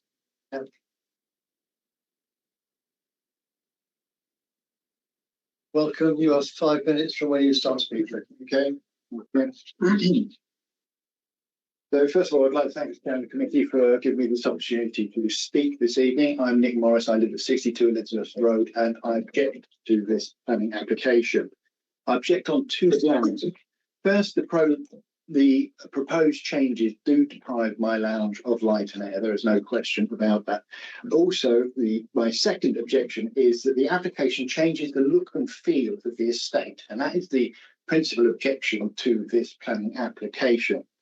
Now, I'd like to give you a little bit of backstory. The Hunters Ride estate was designed in the 1950s, following the sort of ideas around the sort of Radburn Garden City sort of proposals, where properties were built in good sized pieces of land, not too dense, with light, open, airy feel and vistas around them, so that you get a light feel to the property. It's not enclosed, it's not dark, it's not like the sort of pre-war housing.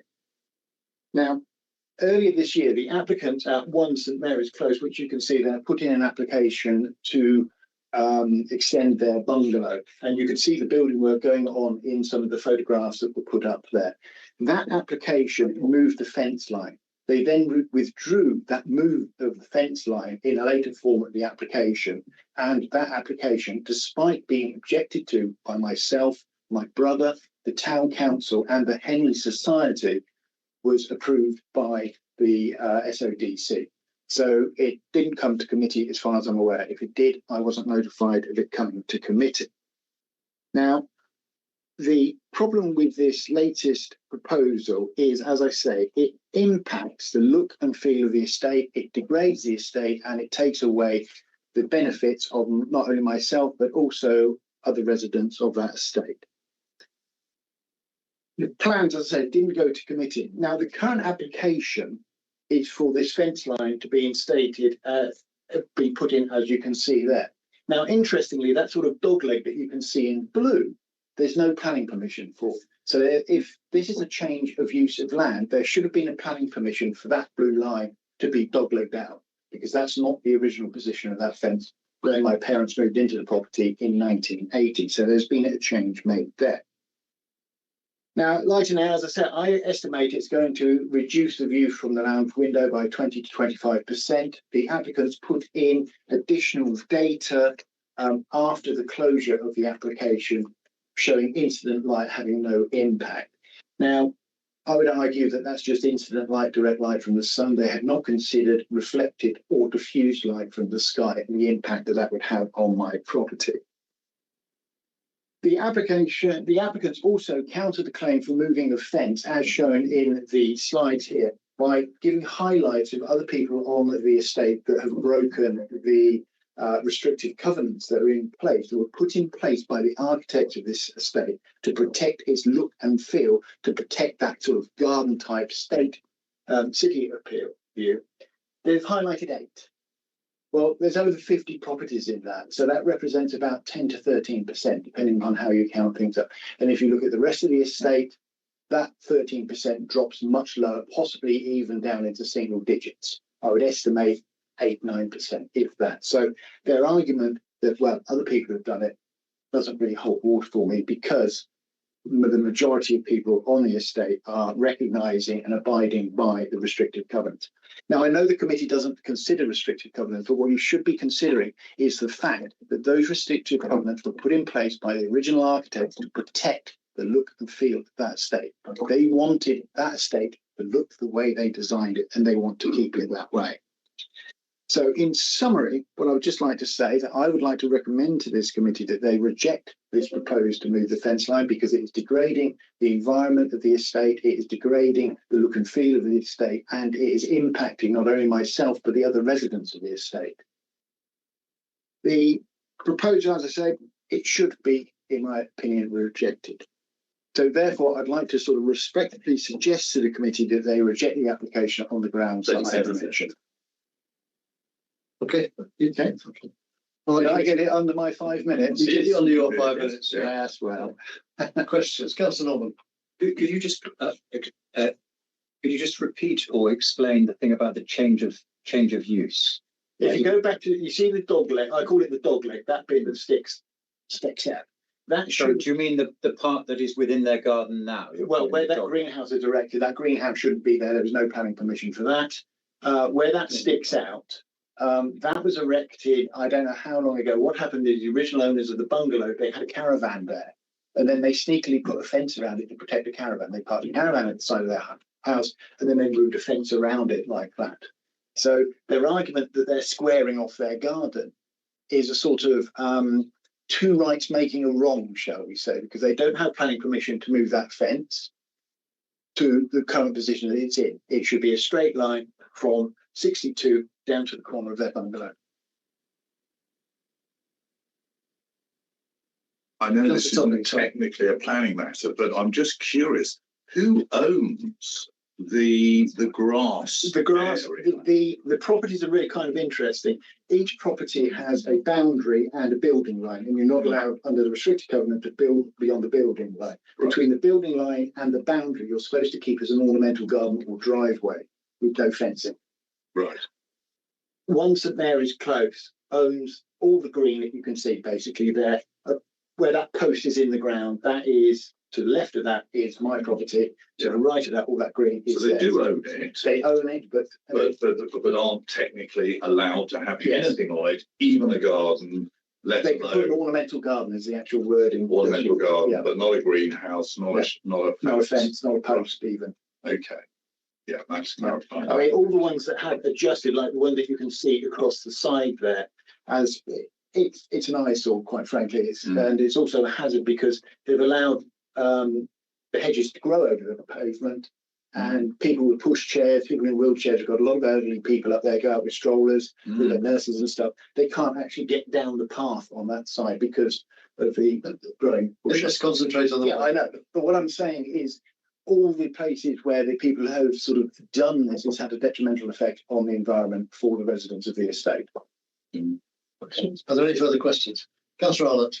Yeah, I live about 200 yards around the corner. Yes, I know. In a 5-bedroom bungalow. Not on half an acre. On a third of an acre, actually. Right.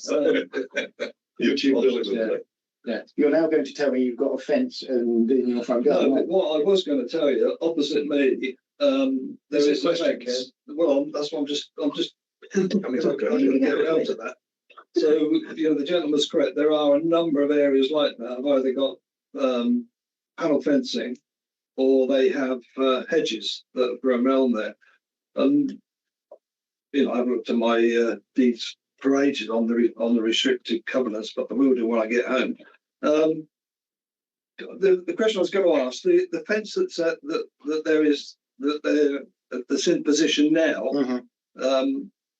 is that where is that the position it is in now, or is this that is the position it's in now? So what happened was the owner of one St Mary's originally plonked a caravan next to their house. Yeah. Then they put a fence around it to protect it. Okay. That is why it's this sort of weird shape, is because they had a caravan there and they wanted to be able to get to it in the back garden. Well, I think you're probably about the only one that's ever put a plan. Not you, but I think the person there's about the only one that's ever put a plan application in. Everybody else has just done it. Right. Any further questions? Yes. Yes. Can I be absolutely certain what is happening here? Because this little plan here suggests that they are going to bring a fence out a lot. Yeah. To about where that post is. Yes. And square that off there. But this surely is going to affect your immunity. Well, I think it is. Yes. Surely. All right. Still in questions. Councillor Sadler. Oh, okay. So they own that, and I think the officer already said that actually they could enclose it if it was 1 metre to 2 metres high. I think so actually they're just kind of doing it formally so that they can. Can we sit in questions? Sorry. But also, can I just ask, your window, does it not face east, southeast? So that it faces east. Yes. So the bit that you're saying the light's coming from is actually north, in fact, isn't it? So no, because the light, if you can bring the map up. Sorry. Yeah, the sun rises in the height of summer. The sun rises in about this direction, tracks around here. This is the south, and then sets. Where am I? It sets about over here. Yeah. So the fence line is actually sort of north. This is the northern boundary. The deed for 62, we're responsible for the northern boundary. Yeah. So that little bob of blue there you can see there, I'm responsible for, and I own that bit of fence there. That fence has already been noted. Keeping the fence should come straight down side there like that. Councillor Norman, did you have a question? I think it's passed. You're aware they could put up a 2-metre fence on the bit immediately on your boundary without any planning permission at all.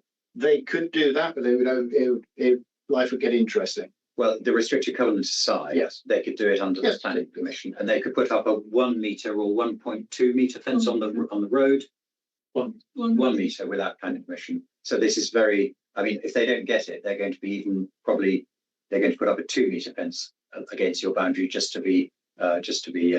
Sorry. Let's just. Sorry. Where was the? Let's press on. We got a little. Were you aware of the permitted development that they could do? Yes. Thank you. Well, a question of whether or not it's permitted or not under the restricted covenant, which I know is a civil matter in planning. No. Sorry. Right. Are there any further questions? Okay. So thank you, Mr. Morris, for your time. Right, we'll go back to the planning officer. Or any questions for the planning officer? Also, I think we've got there, but just to confirm, absolutely. So permitted development would see the applicant being to put 2 metre fence along the line there coming towards us, and a 1 metre fence along the other side. Yeah, the other side of the square. So what we're here for is 20 centimetres on the boundary and 1 metre along the front. Or 80 centimetres along the front. That's a good creating here. Is it possible to condition, because if they plan then to plant all trees along there, that'll impact even more. Is that conditioned? Or can that be conditioned in terms of the impact? You can't stop a tree in terms of it growing. It's not No, really. And you usually put landscape. You put a condition to put landscaping in, not stop the landscaping. Yeah, this would have amenity impact in terms of light and which they could do now. Yeah. I think the answer is no. The answer is no. Okay. Any further questions for the officer? No. Okay. So thank you very much. I'm now looking for a motion. No, not everybody. Councillor Norman. I propose that we approve the recommendation. Approve recommendation. Is that seconded? Councillor Higgins, wish to speak now? Go.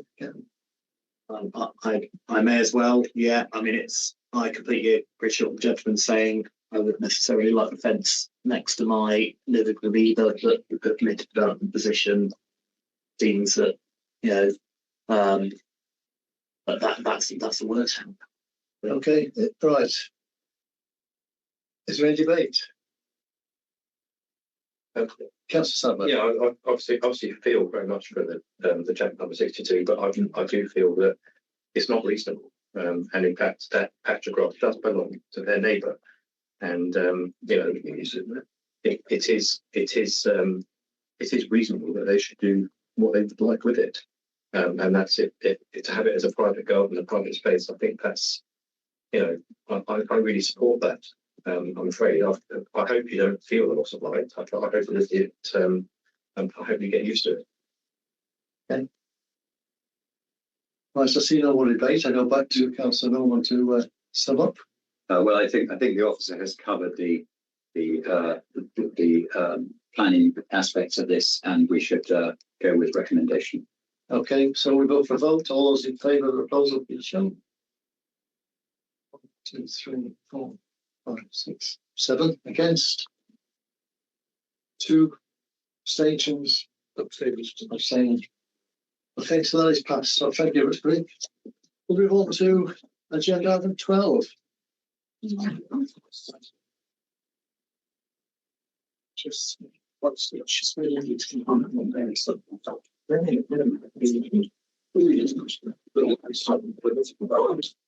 everything.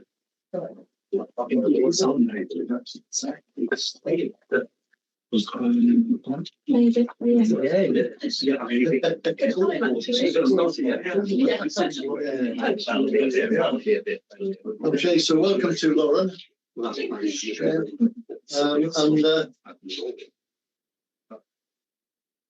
Please make your presentation. Thank you, Chair. This application has been referred to Planning Committee this evening as the officer's recommendation to approve the development conflicts with the view of Goring Heath Parish Council, who have objected to the proposed development. So the application site sits to the northeast of the residential property known as Enigma Estate, which lies within the parish of Goring Heath. The site lies within the Chilterns National Landscape, and there are no other site designations. Currently, the application site contains stable buildings which have existed on the land for over 10 years. There is no planning history related to this particular application site. The application before us seeks planning permission for the demolition of an existing stable building and its replacement with a new stable building for the personal equestrian use of the applicant. The parish council objected to the original set of plans on the grounds that the proposal would have a harmful impact on the national landscape and an adverse impact upon the appearance and the character of the wider area. And also that the increased activity will generate more traffic on the single track lane, and that the number of ponies to be kept inside the stable building raises concerns that the site will be used as a commercial enterprise rather than a private use. The parish had also initially objected on the grounds that the building was excessive in scale and adopted an inappropriate design. This on screen was the original submission, specifically in terms of its height and footprint of the building. However, it's understood that through the amendments to the scheme, these concerns by the parish have been resolved, but that the other concerns remain outstanding.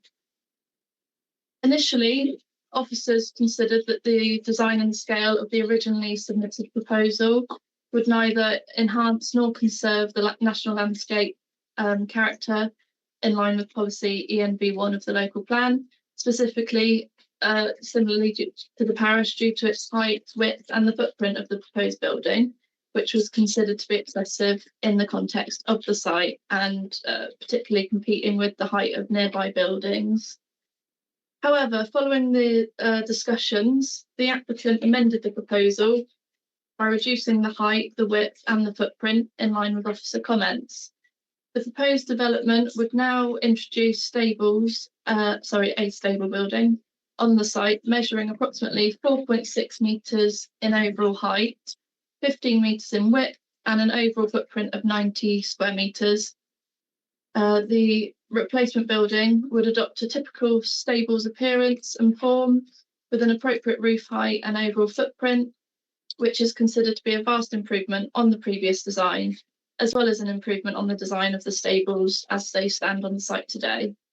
Officers take the view that the principle of the development is now acceptable and that the impact upon the national landscape and the character of the wider area would not be adverse. All of the material considerations have been addressed in the report before you, and it's officers' opinion that the proposal is now acceptable with the recommended conditions, which are attached in the appendices, and that the application is therefore recommended for approval. Thank you, Lauren. Thank you. I have one speaker, Councillor Peter Burden. Thank you. Good evening, everybody.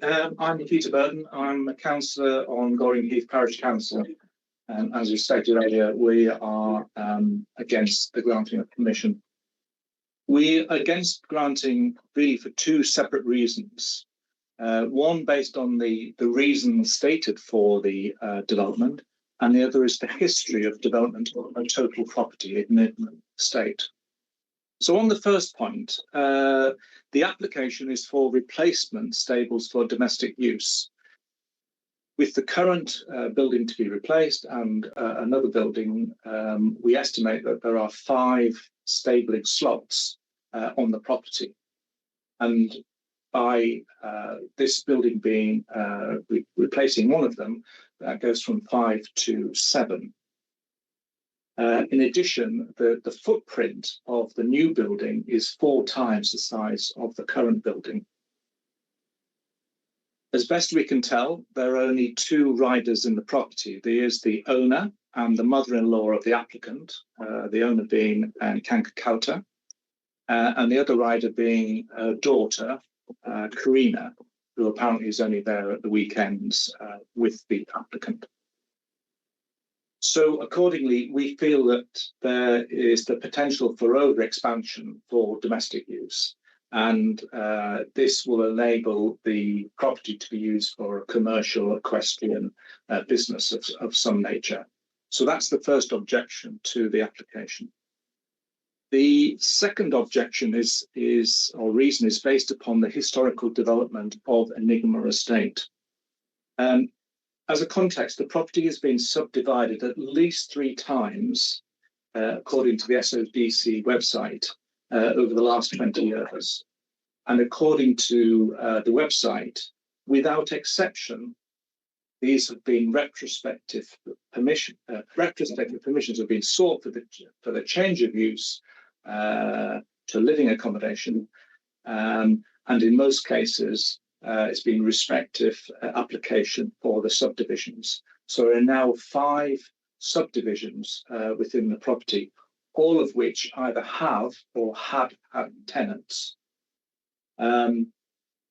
Some of you may recall an enforcement order that she was issued in 2009 for a stable that had been built with permission in 2000, which was being lived in by Miss Cowter and her daughter.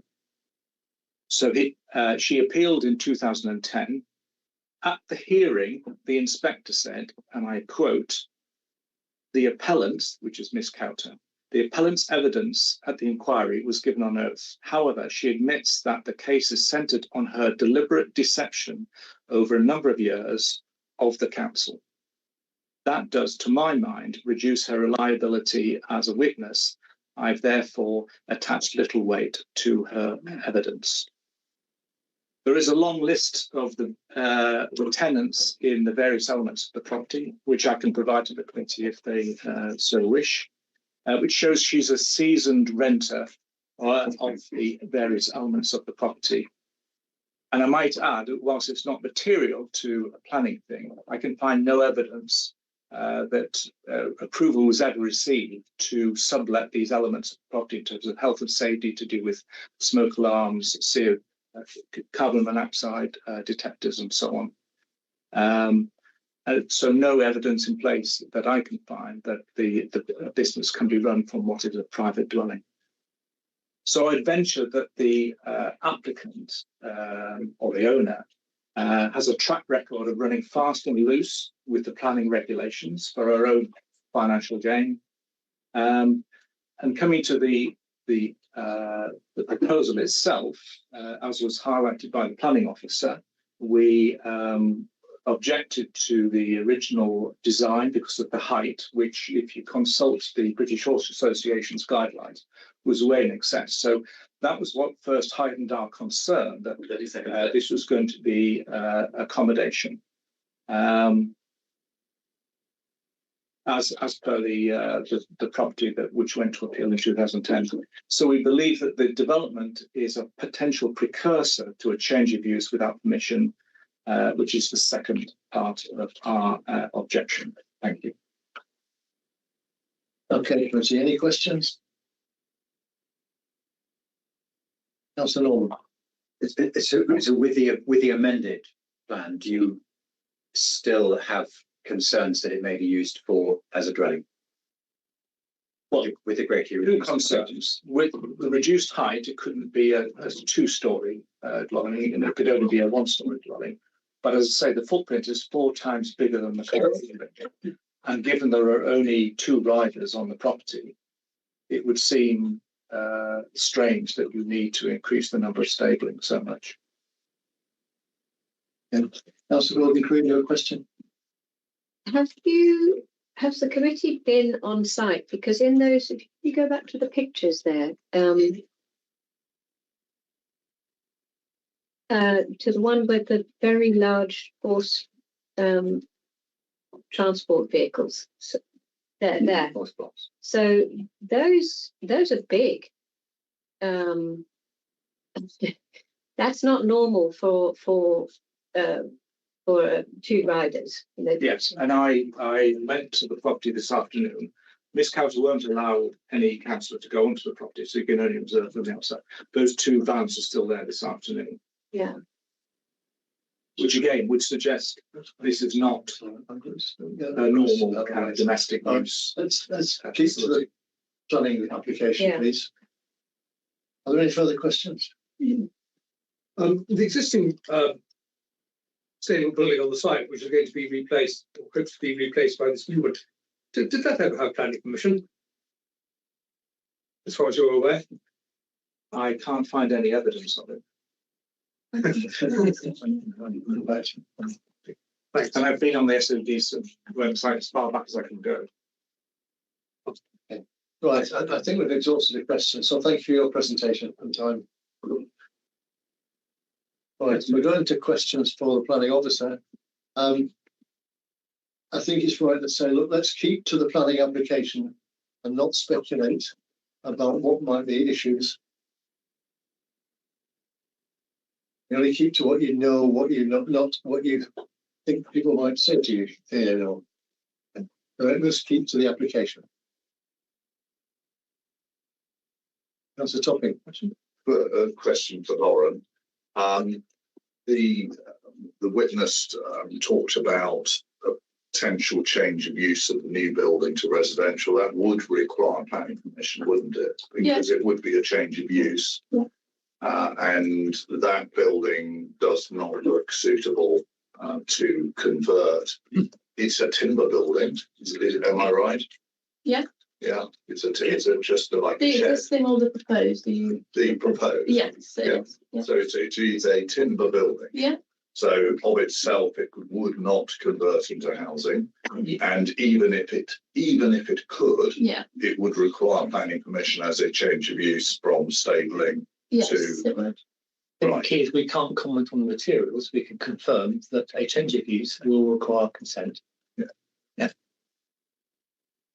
My question to the officer would be, so the original proposal looks like an American barn with accommodation on top, which is what is normal in the US. If they go ahead and build what they've got permission for, they say that's what they're doing, but they actually do something else. Yeah.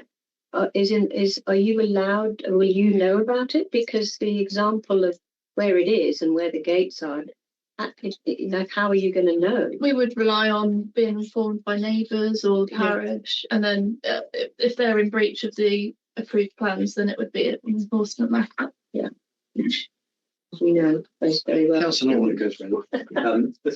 did you consider whether the application would complies with a duty to conserve and enhance the national landscape? Yes, we did, and we felt that, as I mentioned in my speech, the originally submitted plans we felt just went above kind of what we would consider would conserve and enhance the national landscape, and we weren't supportive of that proposal. So we kind of asked them they would need to reduce it for it to become acceptable, and what is before us we consider to be acceptable. Given its kind of assimilation with the existing stable buildings, as well as the kind of wider Enigma estate. And within that consideration, is there a consideration about the appropriate number of stables or size of stabling for a domestic dwelling for private use? No. So if they'd applied for, say, 10 stables, but it was acceptable within the duty to conserve and enhance, that would have still been acceptable? Or any number of stables? It would be judged upon the design and the appearance and the scale of the building that would come in as a proposal. I can't really comment on that. So the scale doesn't come into it? Oh, yes, it does. It does come into it? Yeah. Okay, Councillor Dragonetti. Yeah. The Parish Council, I think, said there've been a number of all the development on this site has been only secure planning permission through retrospective applications. Is that correct? That's not correct on this application site. There is no planning history on this particular application site. No, but on the total site. That's not the application site before us, so I can't comment on that. Ooh, I like that. Very good. Yeah. Sorry. Yes. Yeah. Yes, people are aware of the planning system and therefore they apply for this particular site. Yeah. And you can only judge on this particular site. You can't judge on what's going on other sites. Right? Yeah. Okay. So we're still into questions. Are there any further questions? There are no further questions. Okay, so I'm looking for a proposal there, please. Councillor Dragonetti. I propose a refusal of this application because it has an adverse impact on the national landscape. We've seen the photographs, the sort of extent of building on this location. Does those building protect and enhance the area of the national landscape? Fortunately, they're going to be demolished, but they're going to be replaced by probably equally scruffy ones. And I don't think this site complies with the requirement that this council has to protect and enhance the national landscape. So I would ask that we refuse it. Okay, is that seconded? Councillor Norman, wish to speak now? Yes, just to reiterate, the grounds I would suggest would be that it doesn't conserve and enhance the national landscape. Okay, all right. So we're into debate. Is there any debate? Anybody wish to debate it? Councillor Higgins. I mean, I'll speak against the proposal. It's a stable building being pulled down, being replaced with another stable building. I don't see anything particularly harmful about it from a national landscape perspective. It's not our duty particularly to legislate the number of private ponies people keep. Thank you, Councillor Topping. I will also be voting against the proposal on the basis that I think this is an improvement on what's there, and I can't see why this would cause harm to the national landscape. So I'm against the motion. Okay, thank you, Councillor Arlott. Yes, I've been very quiet tonight, Chairman. I've been very quiet. I support the last two speakers.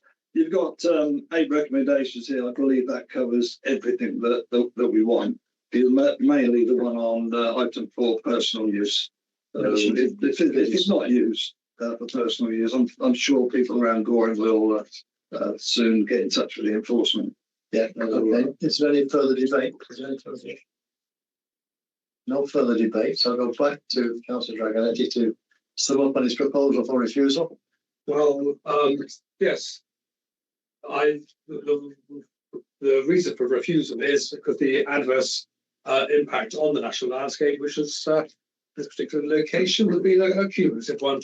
And this is the cherry on the top of a rather disgusting cake of adverse development. Okay. All right. So all those in favour of refusal on its effects on the national landscape, please show. 3. All those against that proposal. 6. All right. Yeah. Yep. So that is lost.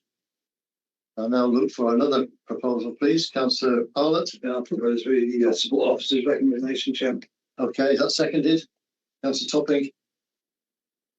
Is there any need for a debate? No debate. I'll go to Councillor Topping to speak if he wishes. Nothing at all, Chairman. And Councillor Arlott to sum up. Oh, fine. Okay, all right. All those in favour of the motion, please show. Motion. Support officer recommendation. 1, 2. Officer recommendation. Yeah, sorry. Yeah, that's 6. All those against? 3. So that is carried. 1 abstention. Yeah. Thank you, committee. We're nearly there. Yeah. I thought we finished, but apparently ahead of planning, I think we finished. No, we're not finished. There's one more item. There's one more item. It's not a planning application. Mystery bonus item. It's to look at the appeals. Is it? I'll say no, I think that's it. Can't debate them, we can't change them, but that's what they are. I propose we note them, Chairman. Sorry? I propose we note them. Suppose we note them. Anybody else? Does anyone want to make a comment on the appeals? Well, just that I've noticed a change with the new government. No, actually, well, I think the first one on the appeals decided is a one up for the committee because we turned down an officer's recommendation for approval, and the appeal was dismissed. Good, that's one up for us. Cheers for this.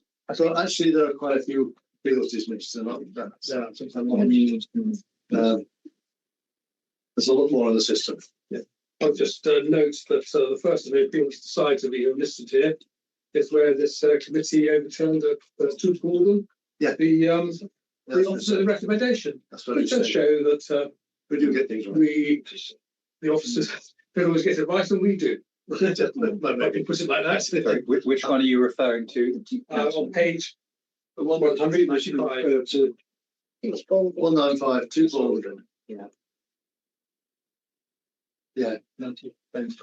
Yeah. A lot of these cases, though, that you get are the ones that are on a balance, aren't they? And it's a balance trip. But I'll say again. Just I suppose a related point. Do we keep any sort of aggregate score in terms of in terms of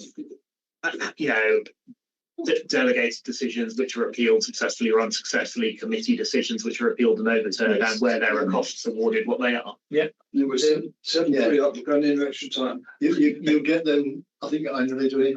No, we provide performance data. I think probably the next committee will get the performance data section on your report. We're generally doing pretty well. We are getting an increasing number of appeals across the board, which obviously we defend as best we can with our policy position. So yeah, I would say at this stage, Yeah, and of course, it's with that it was the officers that defended it, so they did actually look at what the committee did and defended it. Yeah. When's our next meeting? Just our next meeting, 3rd of December. 3rd of December. Oh, next month. 3rd of December. Yeah. 3rd of December. 2 weeks. Okay, thank you very much. I've got the gavel, but I won't do it. Of the Well done, we got through there.